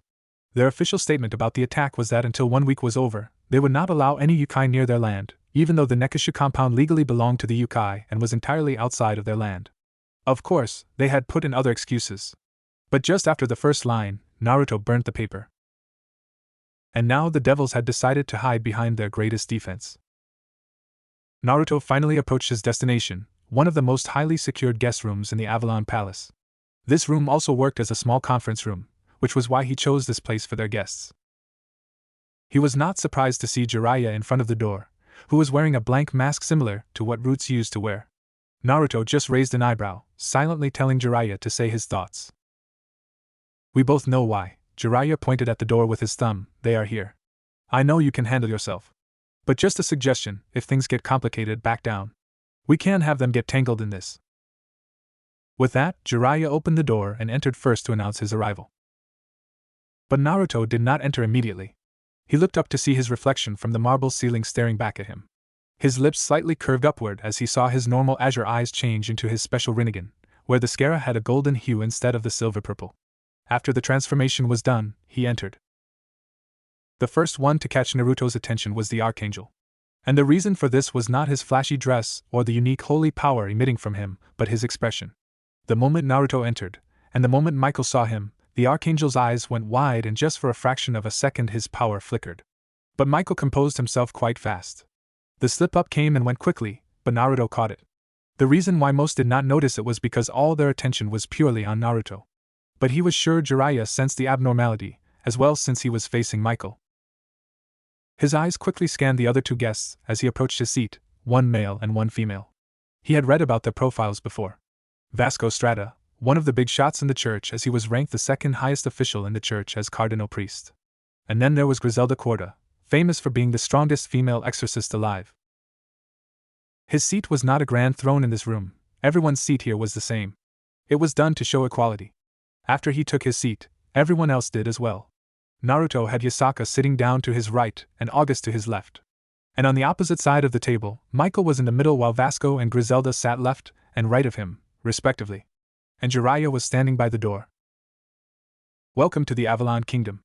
I wish I could say it is an honor to have such esteemed guests in our humble kingdom, but we are not having this meeting to share our pleasantries even though I wish it were the case. Not everything goes how we want them to be, right? Naruto started with a rueful smile. There was a pause. Finally, Michael coughed. It seemed, for some reason he looked quite out of it. Composing himself once again, the Archangel started, please trust us when we say we also wished it to be different. And yet here you are. Naruto cut Michael off. He released a tired sigh and gazed over the other exorcists. Let's just cut the chit-chat, shall we? What did the devils ask you to do? His blunt question surprised his guests. There was a slight pause before Vasco implored, King Atsutsuki, we know that you are angry, and you have every right to be. But all we ask of you is to listen to us for a few minutes. The silence that lingered afterward was anything but comfortable, but in the end, Naruto gave them his consent. Releasing a deep breath, Vasco started his explanation. You want justice for the Nekishu, we all understand that. Unfortunately, the devils are reacting to this situation very poorly. And if this goes on, it can and will lead to war, we know that. And I am sure that neither side wants that outcome. But there is a reason as to why the devils are acting this way. Vasco paused at Naruto's reaction. He did not say anything, he just stared back. Coughing into his hand, Vasco continued, the devils believe that this is the work of the old Satan, especially Rise of him Lucifer. Ajuka did some tests on the devils for the possibility of being manipulated. And all the results came positive. They think that the old Satans are coming back to take control over the devil faction. And this is why they are trying to weaken the faction by pitting them with other strong factions. This is also the reason why they did not announce that you have defeated Surzex, except for a few individuals. Otherwise, the devils would have been targeted by other beings or organizations with devious motives. So what do you suggest we do? The question from Naruto brought down that eerie silence once again. We are not suggesting anything. We are only hoping that you will look into the bigger picture. This time it was Griselda who spoke up. Naruto thought Michael would be the one doing most of the talking, but it seemed he was wrong. And for some reason, the look he was getting from the Archangel felt quite unnatural. His gaze had a nostalgic look to it. Suddenly, Griselda's following words took his focus away. If you retaliate badly, both factions will only be doing exactly what Rise of him wants. But do not get us wrong, we also want the Nekishu clan to get their justice. We do not want this incident to be the catalyst of the next war. Are you done? The dumbstruck looks on his guests were priceless. First of all, your concerns are noted but unwanted. Let me tell you the truth then. Naruto relaxed on his chair and closed his eyes. I have mastered Senjutsu to the point I have awakened a few unique abilities. And one of the abilities allows me to directly use the spirit energy from a location to look into the past of that place. Of course, it has its restriction, but I will not divulge that. What I want to say is that I saw what happened at that compound. I know that the devils were influenced to throw the first attack. But Naruto opened his eyes, and his guests filched. After all, the power he released through his eyes might be subtle. Still, it was not anything his guests were accustomed to. The atrocities committed by the devils cannot be brushed off by simply saying that they were influenced by a third party. They could have stopped, but they did not. They went on killing and raping till there were none left. There is no excuse, no justification, for what they have done. Naruto felt his powers rising, he could see the sweat on his guest's forehead. But he could not stop. Fortunately, a gentle touch from his wife calmed down his raging emotions. Her aura brought him back before he lost himself in those horrific memories. Naruto grabbed her hand tightly and took a few short breaths. We are truly sorry to hear that, but rest assured that the new Satan will properly deliver their punishment, Vasco replied. So I am guessing the Heaven faction is trying to be the mediator in this situation. Naruto's gaze went over all three of them. If so, then I will ask again. What do you think is the best solution? The devils massacred the Nekishu clan, influenced by an enemy that they could not kill or imprison within 200 years. Pretty sure they also have the excuses ready for this. Then, they did not honor our contract.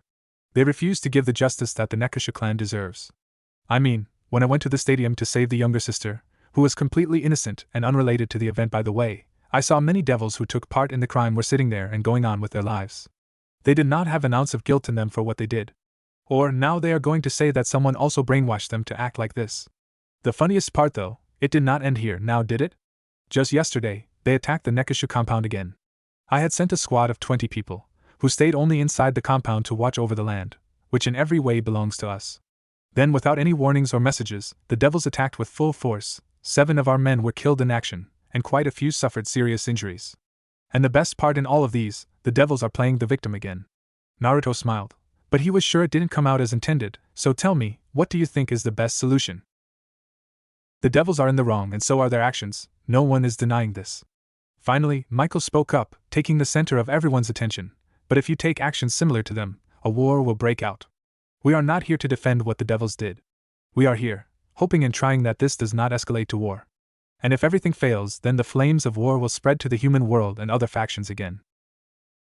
If that happens, many people will die. Michael gave that unnatural look again. Your people will die.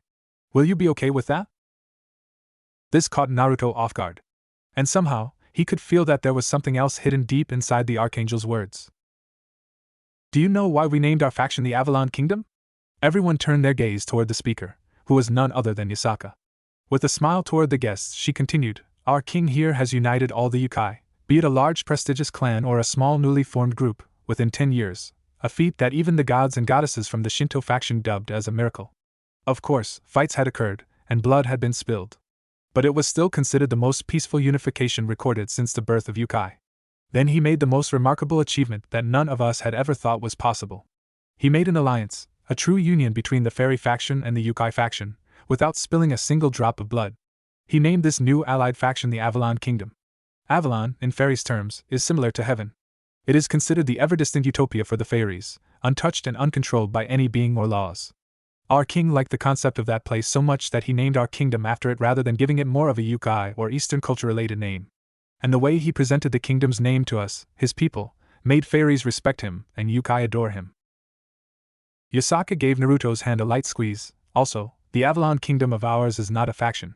Because, to our king and our people, faction indicates a society of certain races or beings who follow certain gods or faiths. The Avalon Kingdom does not possess that prejudice. We take in and protect anyone, as long as you love the land you live in, respect everyone regardless of their race, and honor the rules that uphold the peace. And all this was made possible by our king, Naruto Otsutsuki. Then the smile left her face as she frowned. So if he asks us to go to war, we will gladly lay down our lives knowing that he is doing so to protect our future, our freedom, our beloved, and our rights. And we will do it as many times as he asks because everyone in the Avalon Kingdom believes in him. After all, until now, he had always been our guiding star. So I ask you, Lord Michael, do not judge our king's actions and values based on your beliefs on protecting a balance that does not exist. This was totally not on purpose, but Naruto let out a low whistle when his wife was done. There was no doubt in Naruto's mind regarding the actions that he had to take, and the recent actions of the devils solidified his resolve. But he would not lie, hearing the badass speech of his queen did make him feel good. He faced the Archangel and smiled, Lord Michael, you heard our queen. Also, that remark about the innocents dying, the lives of many innocent yokai had already been lost. And more are still being killed by the devils. I do not know how you are looking at this, but to me, it seems they had already made the decision. Instead of giving us the justice that we seek, the devils want to protect their pride. And they will do it regardless of the consequences. Naruto started to rub his eyes as he released a deep breath. Punish those that took part in the massacre and execute the leaders of the raid. That is all we asked? We do not want any monetary benefits, nor do we not want the whole devil faction to be punished. It is so simple, and yet Naruto took another deep breath. After a pause, he shook his head, this is going nowhere, and then looked at August to his side. August, will you show our guests the way out? Now, this snapped them back to reality. And it seemed they had things to say, but Naruto knew how to shut them up. After all, he was not the Hokage for show. The way he sat and the way he looked at his guests was enough to tell them he had made his decision, and would not hear a single word. They were welcome to try though. Vasco and Griselda gave up quickly and got up. But Michael did not get up immediately. The stare down between the Archangel and the Yokai King continued for a few moments. Finally, Michael averted his gaze, not on his own, it was because Vasco called him out. Slowly they followed August, but just before leaving the room, Michael stopped. I have no right to say this, but please, I implore you again, reconsider this. He did not wait for any answer after that and just left. Jiraiya also followed the guests from behind, closing the door on his way out. When everyone was gone, Yasaka got up from her chair and knelt in front of Naruto, tightly holding both his hands. What are you afraid of, my love? Naruto chuckled. She still had the power to see through him, to understand his inner conflicts. Even though he had the Rinnegan, her eyes were more remarkable than his. They always had been. Even now, without any special power, she could see through the masks and facades of her beloved ones. Letting out another chuckle, he bent down and kissed her hands. I am worried about the future. Yasaka did not say anything. Her silent support made him continue. Every faction, big or small, will know about us, about our bloody and vicious entrance into the supernatural world. This may create some doubts and complications, which will affect the future relationship between our kingdom and other factions. Not only that, but there are also a lot of yokai clans and fairy societies out there. They will be in danger from now on. When he was done, Yasaka just smiled. But her expression said enough. Then she let out a cute scream as Naruto pulled her onto his lap and buried his face in her chest. This sucks. Yasaka giggled and started brushing his hair. You are not omnipotent, my love. You cannot control everything. But you can learn from this and make sure something like this won't happen to our people again. Michael is right about one thing though. People will die. Naruto whispered. Unfortunately, there will be casualties, yes. But what are the alternatives? Yasaka answered, you have seen how evil and ruthless this world can be. Even our previous world, which was full of fights and deaths, does not hold a candle to this one. Without power, words and beliefs alone are not enough to move people. Without spilling blood, no one can create a kingdom. But you did. Naruto blinked. Then he looked up to meet her warm gaze. She continued with that adorable smile of hers. Even actual gods and goddesses consider your achievements as miracles, things they thought were impossible. But that's who you are. You can create miracles, not just with your words but also with your power. Your power far surpasses all the gods and goddesses of Shinto faction combined. An unimaginable amount of power, but yet you do not use it like the most. You use your powers, your beliefs, and your ideas to do the right thing, to create the correct path, no matter how hard it is. You always had. And I know that you will do the same this time as well. She kissed his forehead, and then slowly got up from his lap. Dirty politics is not your specialty, my love. Leave that to us. You just sit down and create your miracles. Yasaka giggled again and gently pulled him up from his chair. But you cannot create those miracles if you are not yourself. Do not fret over what anyone else says to you. They are not you. They have limited vision, faulty beliefs. So, forget about those and, she poked her chest, listen to your heart. You will do the right thing. The silence this time was comforting. Then suddenly, without a word, Naruto hugged his wife. She returned the hug, and they just stood there like this for a couple of minutes. Finally, Yasaka tugged his jacket. After a tight squeeze, he reluctantly broke the hug. I love you, so much that's the first thing he said. He gave her a gentle kiss after his statement. It seems I need to change some of our plans. Yasaka raised an eyebrow after hearing that, whose cheeks were lightly pink right now. Naruto just laughed and gave her another kiss. You're right. I have been overthinking this too much. It is time I handle this situation Naruto style. The Underworld. Roygun Belphegor, former head of the Belphegor clan and the second ranker of the raiding games, was monitoring the devil squads with an exhausted face. All the top raiding game champions were called and was asked to act as the overseers of the devil army stationed at the Nekisha compound. While most of the devils in the army were alert, none knew the depth of the situation they were in. She was in the stadium. She saw with her own eyes the state their mighty Surzex Lucifer was put into by the Yukai King. And now the devils were poking the already angered dragon. Roygun looked at the moon. For some reason, to her, the color of the moon seemed to be different from the usual crimson color. It was like looking at a blood-stained eye. And the moon was like that after the declaration of the Yukai King. Or maybe it was just her. Everything was escalating too fast and not in a good direction. The day the Yukai King gave the ultimatum, the Zekrom Bales group immediately went to work. A gag order was given to conceal the fact that the one and only Surzex Lucifer had been put into a coma by an enemy. Even now, many of the devils do not know about this fact. The same day, the rest of the Satans and the Devil Council tried to take control of the incident. They were fabricating the event about the Nekisha and reaching out to the other factions to gain their sympathy. But the Avalon Kingdom was one step ahead of them. From what she had heard, the next 2 days, the devil persisted in this approach. They tried to raise doubts about the kingdom's motives and paint them in a bad light. That did not work either, since the Avalon Kingdom put up solid defenses against such accusations. Then her faction did something that they should not have. On the 5th day, they attacked the Nekishu compound and drove away the Yukai units stationed there. And it was not a simple attack. The devils went all out, knowing what they were truly doing. They even went after the Yukai clans living in the underworld, but fortunately, all of them had moved away. It was a drastic and stupid move. Anyone could tell that the devils had invaded foreign lands and occupied those lands without giving any declarations. There was no logic, no reason behind such action. No, there was a reason. It was fear. Fear of other factions siding with the kingdom if the devil faction showed any weaknesses. Fear of Avalon Kingdom harming their faction.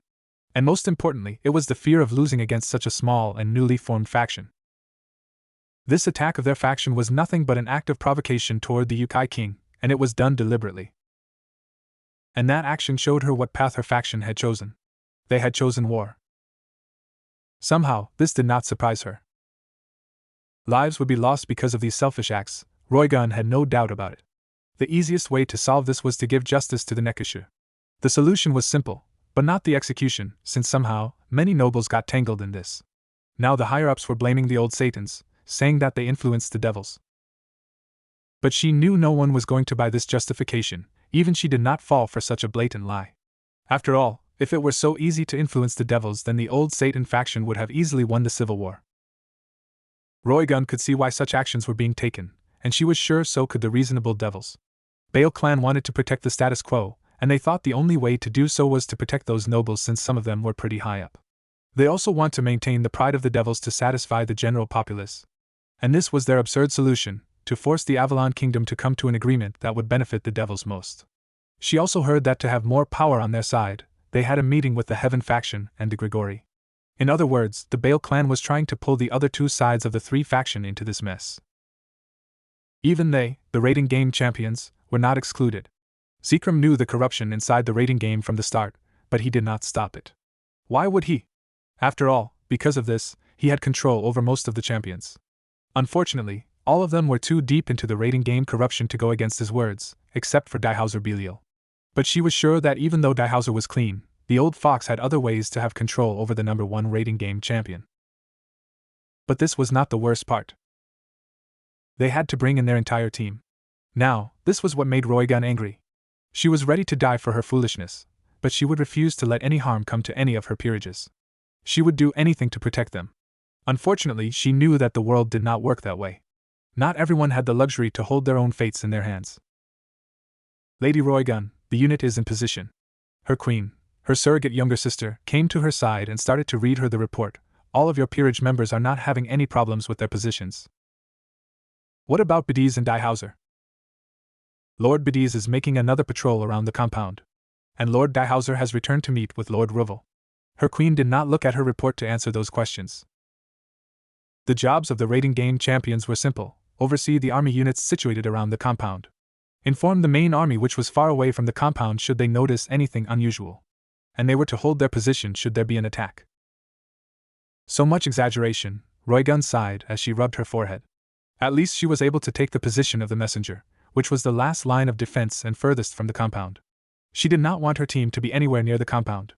She even explicitly told her peerages to withdraw immediately should a fight break out, as she and her queen would protect their back. Return to your post. Hearing Roygun's command, her queen retreated. She opened the map again. There were 4 units, consisting of around a few hundred troops, stationed on the 4 sides of the compound. There was also an extra unit of 100 devils. Their job was to circle the compound. And the main army was roughly a few hundred kilometers away from them, just outside of their border. Suddenly she felt it. The chill on her spine. The wind around her quieted down. She followed her instinct and looked up from the map, toward the sky. And she blinked. Right on top of the compound, there was a flying ship, 1/4 the size of the compound. It's the enemy! The shout was not even finished. Shots were fired, seemingly from all sides of the ship. And just moments later, she could see fires engulfing all the areas where their armies were stationed. She quickly turned around to see the place where her peerages were also on fire. Without a second thought, she rushed there. She looked back when she heard the massive explosion. The ship was down. But before she could rejoice, 4 more emerged out of nowhere and took the fallen one's place.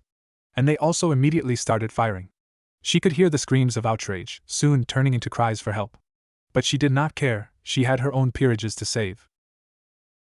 She almost made it to the camp without any problem. But at the very end, a single yokai stood there, blocking her path. She did not care about her opponent as she threw a sizable explosive energy blast. Her carelessness almost killed her if it was not for her years of honed instinct. The energy blade narrowly missed her neck. That woke her up.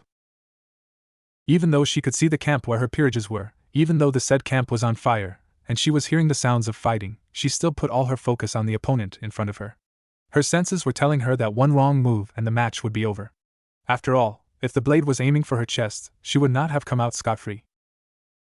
She started examining the woman in front of her.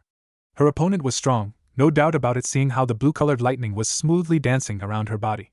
But it was not the powerful lightning or her beauty that took her focus. It was the look on her opponent's face and her stance. Her stance told Roygun that it would be a fight to the death. With a defeated sigh, she introduced herself, Roygun Belphegor, the second ranker of the raiding games. Magari, head of the Nikomata clan. Once again, her instinct managed to save her from another fatal strike. This time the Nikomata aimed at her eyes. And she did not stop there. The attacks kept coming, and even though she was fast, her opponent was quicker and swifter. After getting 2 more shallow cuts, she released a burst of power to get some distance, and immediately readied her special magic. One of her specialties was earth magic. And due to the usage of her king piece, she had gained immense demonic power, which she used to unlock various powerful branches of earth magic. She immediately created tens of strong golems, all of which surrounded her to create a wall around her. But she was once again surprised by how precise the attack of that Nikomata was. She hit all the vital points of a golem, all the while dodging the onslaught of the golem's attacks. They were slow, but not this much as to how her opponent was showing. With astonishing speed and precision, she took down her golem wall within mere 10 seconds. But those 10 seconds were enough for her. Crack Whip. Crack magic was the specialty of the Belphegor clan. And as a member of the Belphegor clan, Roygun has shown incredible mastery in creating a tear on anything, even if it was flesh. But the problem was that to do so, she either would need her opponent to stay still for 1 second, or she would have to touch her opponent to have her magic take effect directly. Fortunately, she was able to improve crack magic further, even though she needed to use the king piece. The whip she created using her crack magic not only gave her the extra reach she needed, but also the movement of the whip was quite unpredictable, meaning it was not so easy to dodge. Right now, she only needed to land 1 solid blow to win the match. But the speed and the agility of her opponent were nothing to scoff at. So, the battle was all about who could land first lethal hit. 5 minutes, it took 5 whole minutes to land her first decisive blow on the Nikomata. Her opponent was not using the lightning to move around, she was also using the same lightning to create blades of different sizes to reach her.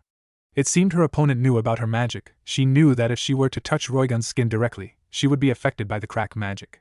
So, she tried to use a lightning-based elemental weapon to strike her. Fortunately for Roygun, her crack magic was affecting her opponent's lightning attacks as well. Otherwise, she would have lost long ago. But her opponent was a fast learner. She kept hitting the same places so many times that the magic she used to coat her skin was wearing down faster than she was comfortable with. And she was moving so fast that her attack could not keep up with her. The precision of her attacks and the flexibility of her movements, they were insane. She was able to hit her a few times, but they were only grazes. But finally, she was able to land a solid hit. Magari faltered, and it gave her the perfect opportunity to take the next shot to finish this match. But then it happened again. All of her senses started screaming at her. The clothes Magari had on her were torn apart by the intense lightning she started creating. The lightning she was using before was blue in color, and now it was completely dark purple. Her legs starting from her knees, her arms starting from her elbows, and the tips of all her 7 tails and ears were completely covered in lightning. Roygun did not even blink. She was sent flying.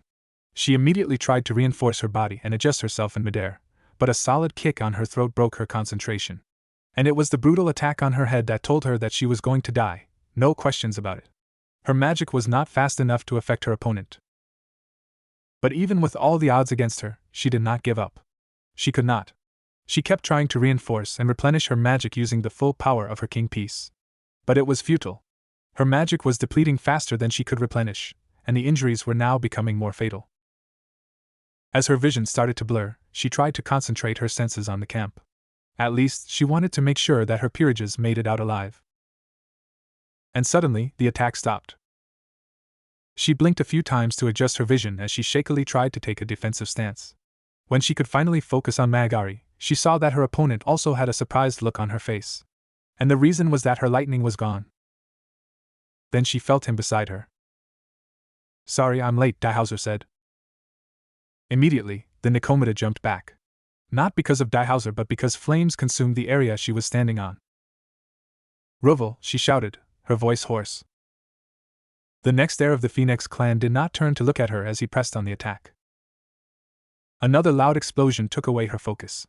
She looked up, and her jaw dropped slightly. Eve, the fabled flying warship, was here. She never saw it this up close.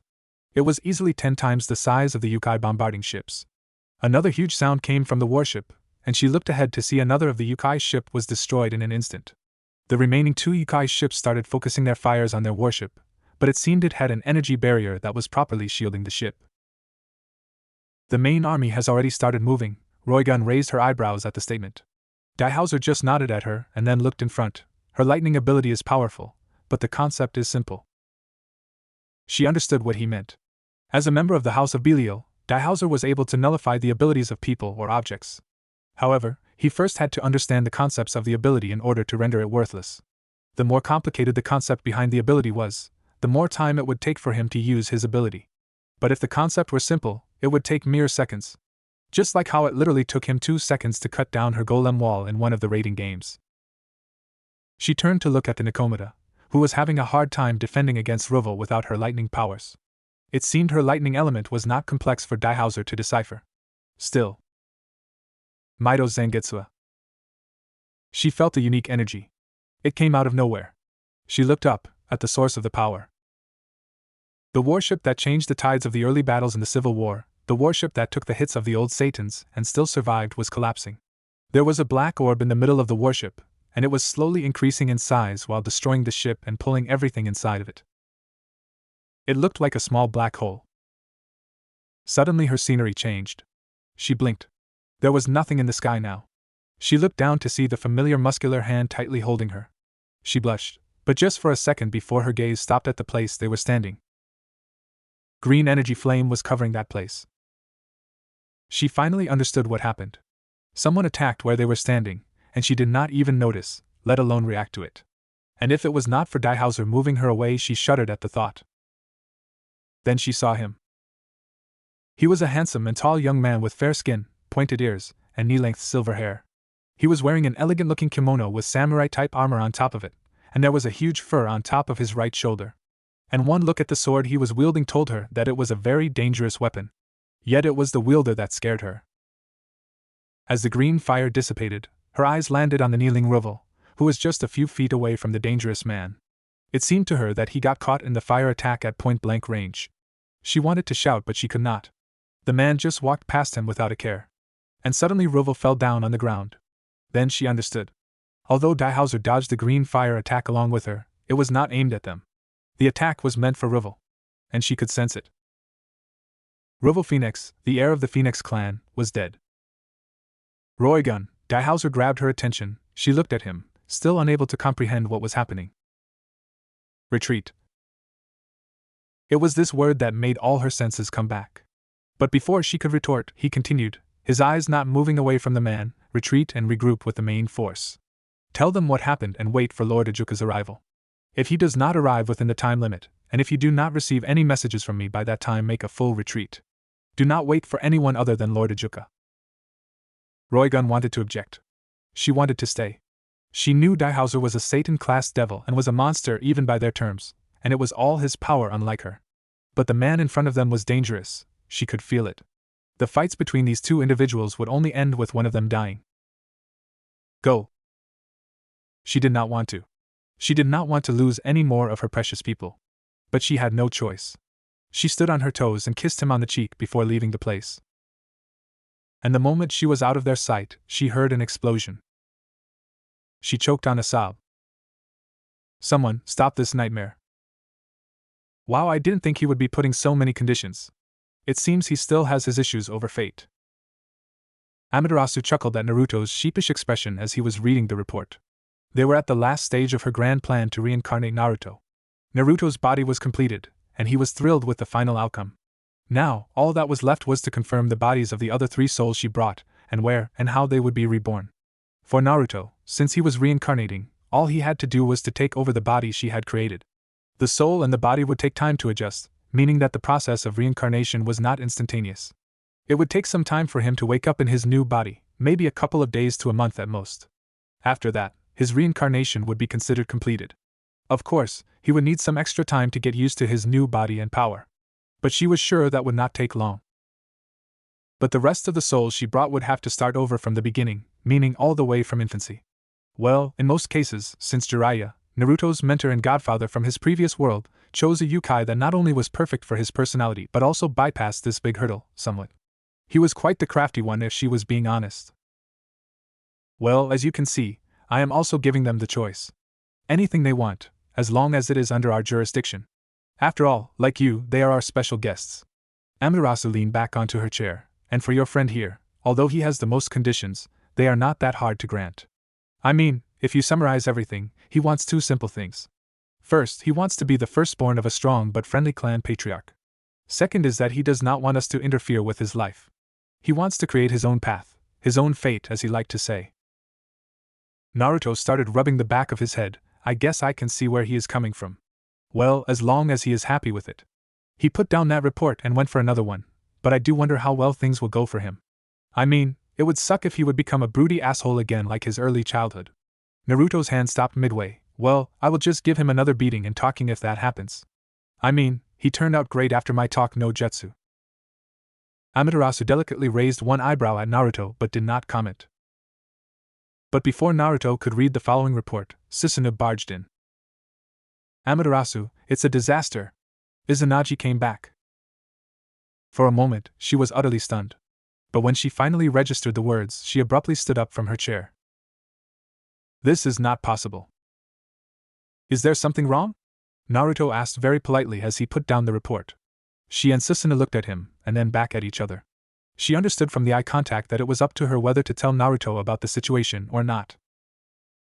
Sit, Susanoo. She waved her hand, conjuring another chair beside Naruto, and locking the door simultaneously. Sitting down, she looked at Naruto. Can you wait for a moment? Should I leave? There is no need. Amaterasu sighed. If this is true, then we may need your help, much sooner than we expected. Naruto nodded in acknowledgement. Amaterasu looked at Susanoo, who had been quiet until now, and finally started speaking. Our mother's shrine, the Izanagi Shrine, located at Hyogo Prefecture, was just invaded. I have already sent a platoon, but from the message we received, I do not think we will find any survivors by the time they will reach there. Fortunately, the head Miko was able to send a fully detailed report of the attack. With that, Susanoo took out a glowing orb, and he gave it to Amaterasu. A memory container, Amaterasu sighed. Before activating the memory container, Amaterasu looked at Naruto, who just smiled back and shook his head. Receiving a positive response, Amaterasu channeled some of her powers into the orb. The memory container immediately started displaying what had transpired to all of them. The first thing they saw was the fierce fight in the temple courtyard. A fight where the Mikas were losing. What surprised Amaterasu was that both the yokai and humans were attacking their sacred temple. The scene switched and tried to give them an aerial view of the fight but could only maintain it for merely a few seconds before losing focus. For the next few moments, various scenes showed as if the Miko who shared her memory was trying to find someone. And finally, she succeeded. The power was so vile that it could be felt from the memory. And the person shrouded by such abominable aura turned to face the Miko, and immediately everything went black. It's him. She did not want to believe it, but she could never mistake her father's power no matter what skin he wore. There was a pause, but only for a few seconds. Susanoo, alert everyone. There is no reason to hide his return. Also, I want you to check with both the West Yukai faction and the East Yukai faction and find out which Yukai clans defected to his side. She paused momentarily. You may want to talk with Tsukuyami as well. Ask him if he can find out why humans were in the attack. Susanoo nodded, but he did not leave immediately. And she understood why. Let me talk to him alone. Releasing a deep breath, Susanoo nodded once again and he left the room. I believe you. That statement shocked Amaterasu. Naruto chuckled. If you think that I will accuse you of bringing me all the way here to just fight for you, and right from the start, and that I will accuse you and the Shinto faction of this deception, then you are wrong. I don't want to brag, but I think I am quite good at reading others, most of the time, Naruto added with a sheepish chuckle. Thank you, Amaterasu whispered. She truly feared that Naruto would lose trust in her and the Shinto faction for what she would ask him. I know that I should properly tell you the history of Izanagi and us, and why this is such a big deal for us. The short version will be fine. Amaterasu looked at Naruto. Sometimes, his maturity in grasping situations would surprise even her. Thank you again for understanding. Amaterasu paused as she quickly arranged the words in her head. Izanagi is our father. Seeing Naruto quietly listening, she continued, he was not the best god or parent, but he was a good one, better than many, to be honest. Unfortunately, a terrible event, an injustice, befell upon our parents, which led to the tragic death of our mother, his wife, Izanami. Izanagi never got over her death. Over time, it only worsened. We should have noticed it, the signs were there. Finally, he could not take it anymore and decided to revive Izanami at any cost. Now you must understand that she was not a normal goddess. She was a primordial entity. And reviving her would mean bringing disasters of an apocalyptic level to the world and all the realms connected to it. And it would have resulted in a faction war? The realization hit Naruto. And the end of our faction, Amaterasu nodded. The sadness in her tone was quite evident. Because of that, we had to stop him no matter what. But we could not defeat him as he was stronger than us. So, we tricked him and sealed him in hell. And now he came back. I do not know how he evaded the four horsemen, guardians of hell, Amaterasu sighed. But then she noticed the confused look on Naruto's face. She chuckled wryly, a lesson for a later time perhaps. Naruto matched her smile. I understand. I will start the ritual right away.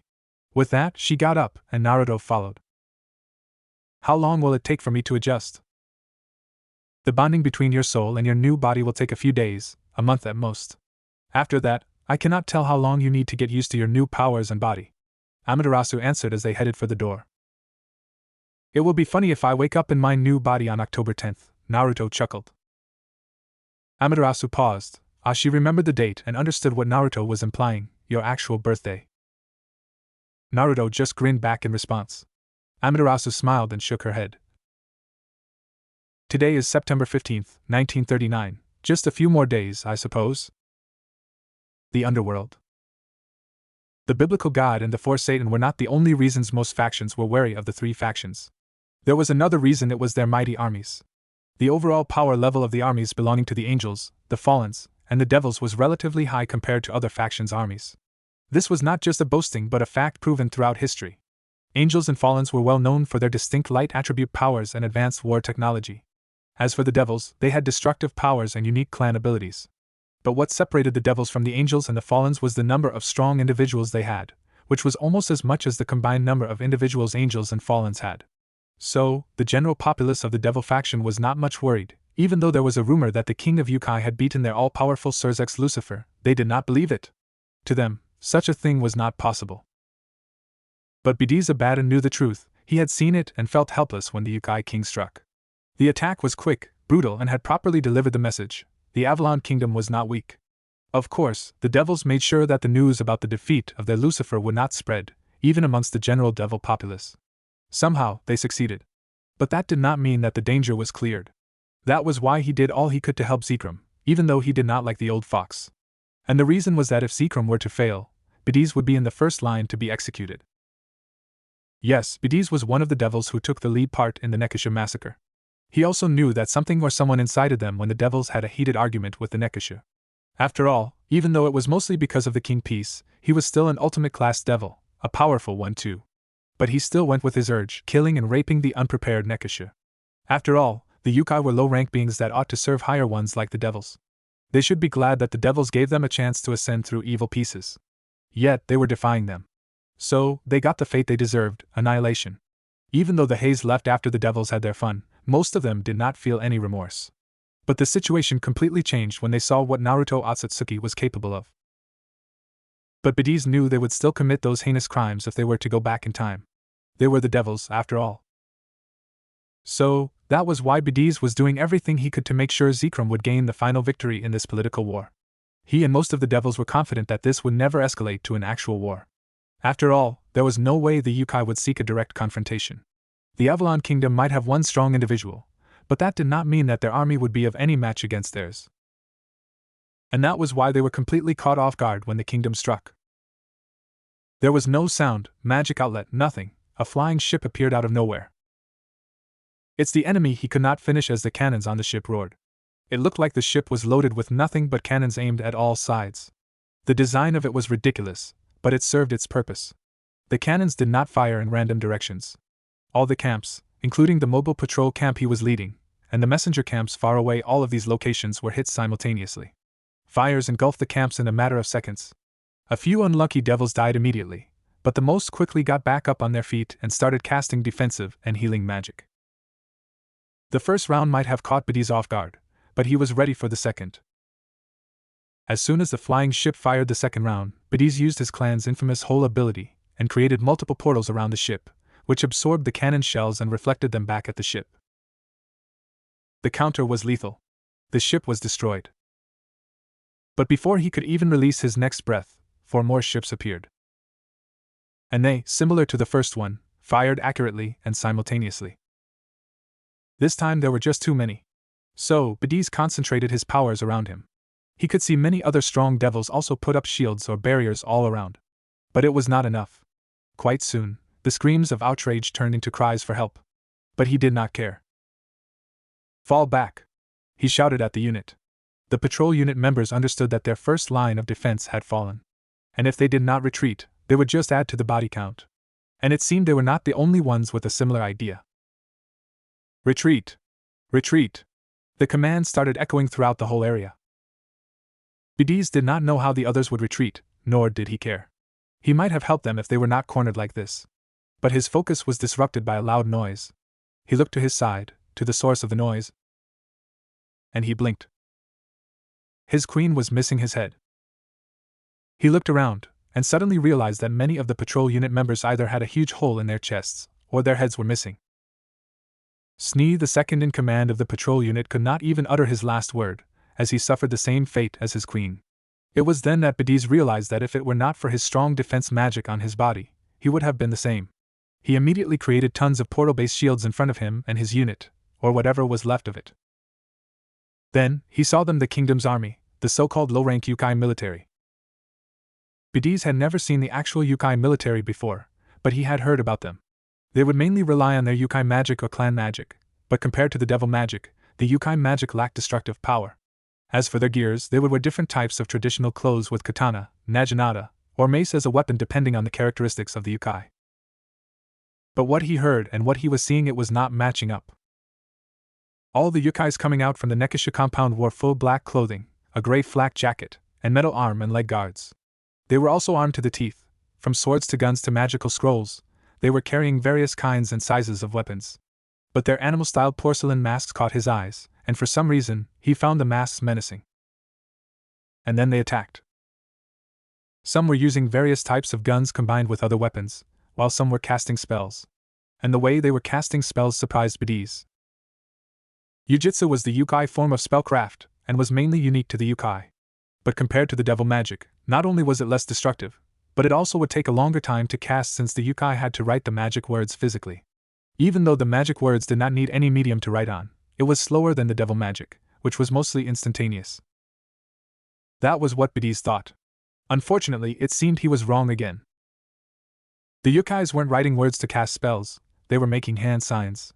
Not only were they fast, but they were also making hand signs while they were moving around. This was unheard of.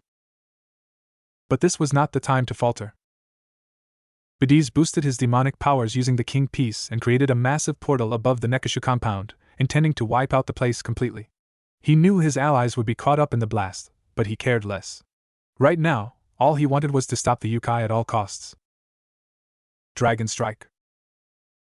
Blue streams of lightning came out from the Nekishu compound and eventually took the shape of a vicious-looking dragon. But instead of striking the portal above, it charged right at him. Bediz immediately released the portal above the compound and created another strong one in front of him to defend him against the attack. At first, he thought that the portal was strong enough to reflect the attack. Unfortunately, when the attack landed on his portal, he felt the blow to his power. He knew it was not enough to defend, let alone reflect the attack, and immediately he started pouring more and more energy into his already cracked portal. It felt like an eternity to him before he began to see the attack withering. But he did not relax because he still could feel the pulse of the technique through his bones. One wrong move, and he knew things would not end well for him. And finally, the attack died down. His hands were shaking, and his breathing was unstable. It was not only because he was tired. It was because he finally saw the attacker. It was not the silver-haired yokai's good look, or the menacing sword he was wielding that he was wary of. It was the feeling he got. His instincts told him that he should not fight this yokai, not like this. It was the same feeling he got when he first met Daihauser. The demeanor of a prideful individual whose strength could only be described with one word: monster. An opponent he could never beat fairly. He had to escape. Bidis immediately fired energy blasts at him, all going at him from random directions. But instead of falling back as he hoped, the yokai deflected all his shots in one swift sword strike while charging at him. He started to regret not teleporting out of the place at the first chance he got. He always had 2 safe locations locked on in case of emergencies. But those kinds of teleportation would take him more than a few hundred miles away to safety and would require some time to cast. And it seemed he would not be allowed to get that needed time. Bidis started covering the area with hole and placed them between him and his opponent. But instead of cutting the portals and charging at him like he wanted, the yokai started maneuvering around him. He knows about my powers? As the yokai was dodging the portals and closing in, he was getting restless. No matter how fast he would relocate the portals or magic trap bombs, another of his specialties, the yokai was faster to reposition himself and even quicker to dodge his subtle traps. His movements were beyond abnormal. Finally, he backed away. And it was not for his power or attacks. It was because the devil's trademark warship Eve entered. Bidis could not help it, he started to laugh out loud. Because if this was here, then it meant that the Satans were not far behind. It's over! He snarled at his opponent, who was looking at the warship taking down 2 of the yokai's ones. Now, just stay still and accept your demise, like those cat whores. The look he got from the yokai after he said those words made his bones freeze. Orochi's breath. The sword the yokai was wielding glowed in green color, and Bidis could sense the ominous feeling coming from the energy. And then the yokai swiped his sword. A massive amount of green fire came out from the weapon and once again took the shape of an Eastern-type dragon. Bidis immediately started creating portal after portal in front of him, simultaneously moving back to create distance. But to his horror, all the portals were being easily crushed one by one as if they were made of fragile glass. He knew that the attack was strong, but this was absurd. This attack was not anything like the first one. A moment later, he finally understood that he would not be able to outrun this attack. He immediately made his decision and stood his ground. He poured everything he had into his whole ability, and created the strongest portal he could. Don't get carried away, he shouted as the energy attack hit his reflective shield, to think that he would have to go all out against a mere yokai. He could feel he was being pushed back, but he knew he could block it and reflect the attack. He was Bidis Abaddon, the 3rd ranker of the raiding game and an ultimate class devil.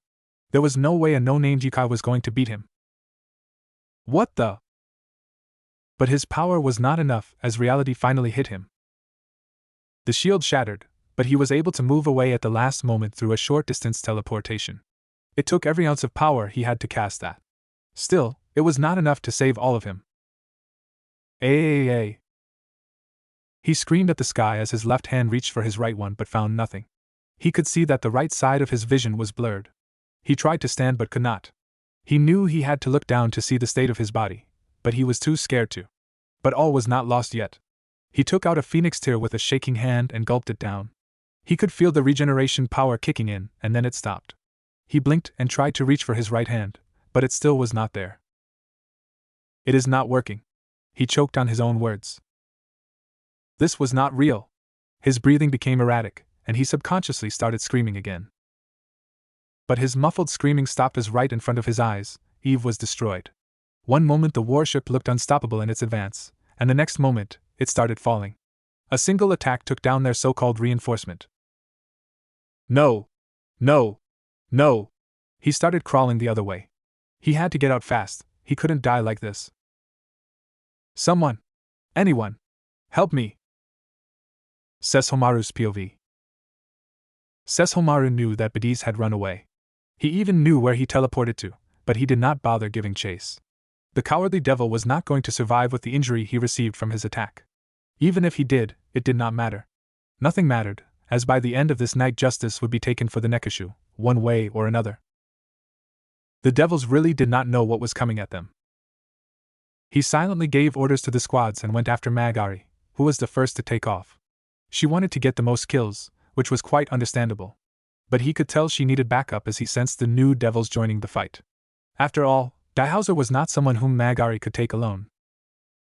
As he was closing in on Magari, he saw all 4 of their flying ships falling. These ships were being piloted remotely. Not a single soul was on board since they knew that these ships would be going down fast.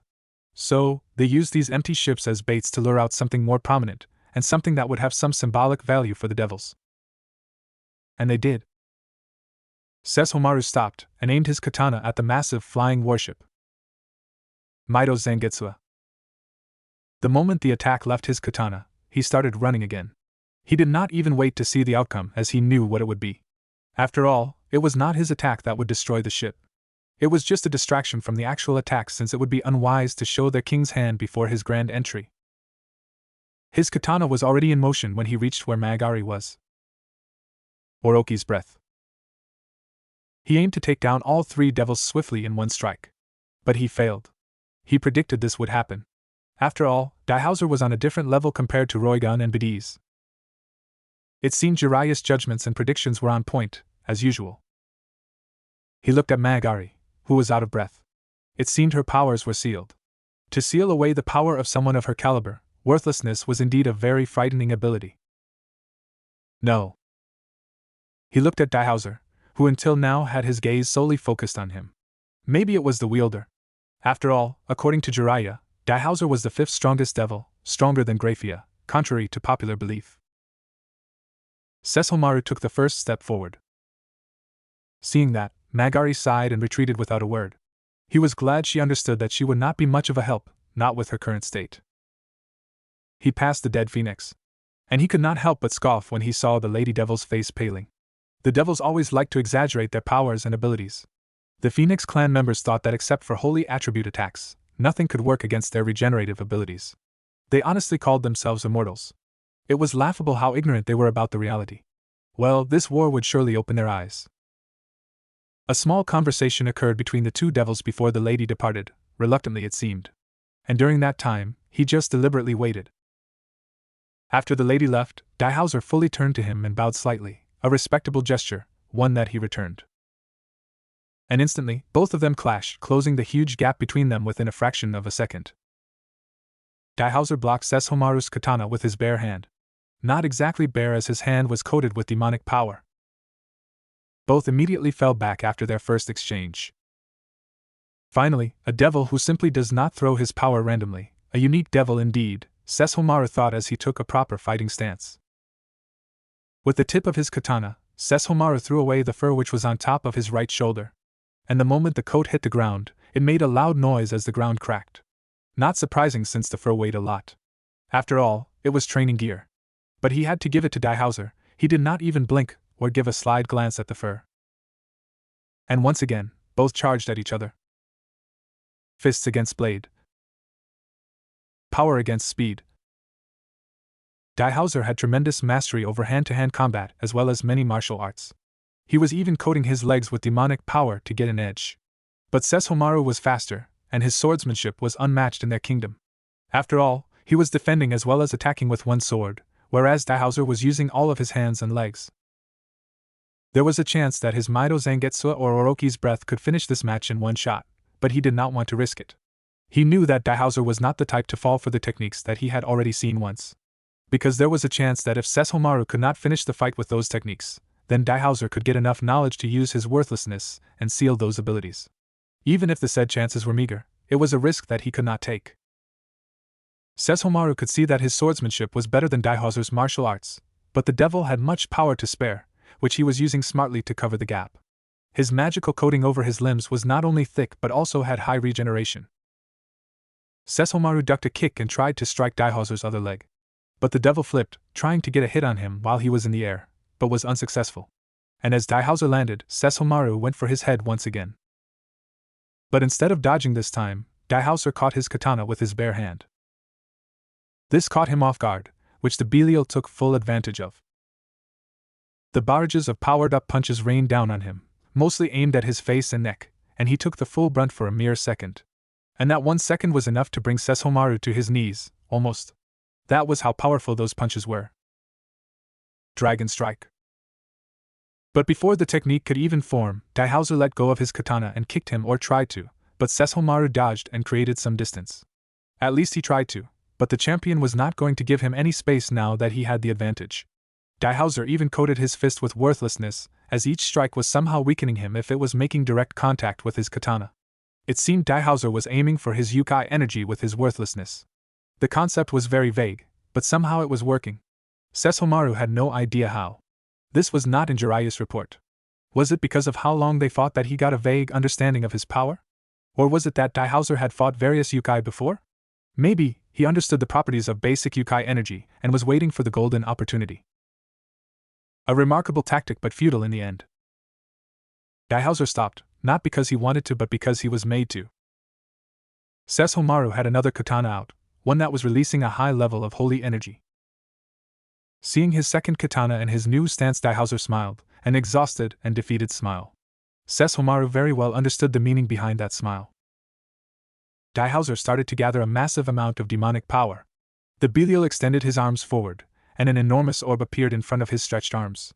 Sesshomaru easily sensed how much worthlessness Daihauser applied to his collected energy. It seemed to him that the rating game champion wanted to finish this with this last attack. It was his opponent's last resort. And so, Sesshomaru replied in kind. He gathered his energy and applied it to his second katana. Finally, Daihauser threw the power orb at Sesshomaru, who cut the said orb in one slash with his tensiga. It might have looked easy, but it was not. Admittedly, the attack was strong enough to match his Maido Zangetsu or Orochi's breath. But against a powered-up tensiga, a dark attribute attack would not stand a chance. But even then, Sesshomaru had to put all his strength behind that single strike, to the point that his palm was bleeding because of how hard he had to hold the katana. But in the end, he won. And there was no point in delaying such a one-sided fight. With that in mind, Sesshomaru shortened the distance and struck using tensiga. And once again, he did not hold back in his attack. Daihauser did his best to block the attack, but it was pointless. The holy katana cut through his power and flesh alike. But even at the last moment, Daihauser showed how experienced of a fighter he was. He repositioned himself at the very last second so that only his arm got cleanly cut off. And as the blood was gushing out, he held his severed hand in a way that the blood got on Sesshomaru's face, blinding him for a moment. It was enough for Daihauser to back off. He even took his severed arm with him. Sesshomaru sighed as he felt the rating game champion retreating. Unlike Badiz, this was not a cowardly move if he was being honest. Since Daihauser stayed and fought for as long as he could, and when he saw defeat inevitable, he retreated. After all, defeat here meant death. But unfortunately for Daihauser, this was the outcome Sesshomaru wanted. Because when the devils would see the state of their top champions, especially Daihauser, their morale would crumble, and so would their feeble pride. It was a wrong move from the devil's side to put their rating game champions on the front line. It was too easy for Jiraiya to find out about their signature move, their clan abilities, their specialties, and how they fight, since the recordings of the rating games were not that hard to obtain. So while the Yukai army knew about the devils, it was not the same case for the devils. Sesshomaru looked toward where he was sensing the main fight was going on. His grip on tensiga tightened momentarily, and the katana pulsed. Immediately all his injuries were healed. He usually would not use tensiga as he felt the katana was too overpowered because of its unique holy attribute, especially against dark and corrupted beings. Just like how in this battle against Daihauser, Sesshomaru would have had a harder time if he solely relied on Bakuseiga. There was even a slight possibility that Daihauser might have won the fight. But the thing was, this was not a fight. It was war. Which meant anything and everything was allowed. Sheathing tensiga, he rushed toward the front line. The front line of the main battlefield. The devils outnumbered the Yukai by 2-1. Yet, it was the devil army that was taking the heavy blows. Jiraiya snorted. Really, what did they expect? He did his background research on the three factions long before this incident. And he was surprised by what he found out about their military. Yes, as individuals, the devils, the angels, and the fallens were quite strong, but as a group, as a military unit, they lacked quite a bit. They lacked discipline and mindset. Unfortunately, it was the same case for almost all the factions. Maybe it was just him? After all, he came from a dimension where their whole life revolved around battles and wars. Shaking his head once again, he started concentrating on the fights ahead of him and began taking notes. This was the first battle where Yukai and Fairy were going against one of the top factions. Funny thing though, to the devils, it may seem like an all-out war, but this was still a skirmish to the Avalon Kingdom. Yes, a deadly and devastating one, but not a war. Even though the devils surpassed the Yukai and Fairy, be it on numbers or powers, they were the ones who were being pushed back. Well, it was not only because of how highly advanced the kingdom's military was, both technologically and tactically, but it was also because of the shock. After all, they expected Yukai to wear traditional clothes, wielding swords and spears and casting their faulty magic. But what they got were Yukai and Fairy wearing improved and enchanted Umbu outfits with guns and scrolls and casting their newly designed magic. As much as he would like to call them jutsu, they were not. After all, the spells were based on Yukai or Fairy magic, not chakra. And these spells were still inferior to the original jutsu, to him at least. Maybe he was just being biased again. And then there was the fact that the devils saw their warship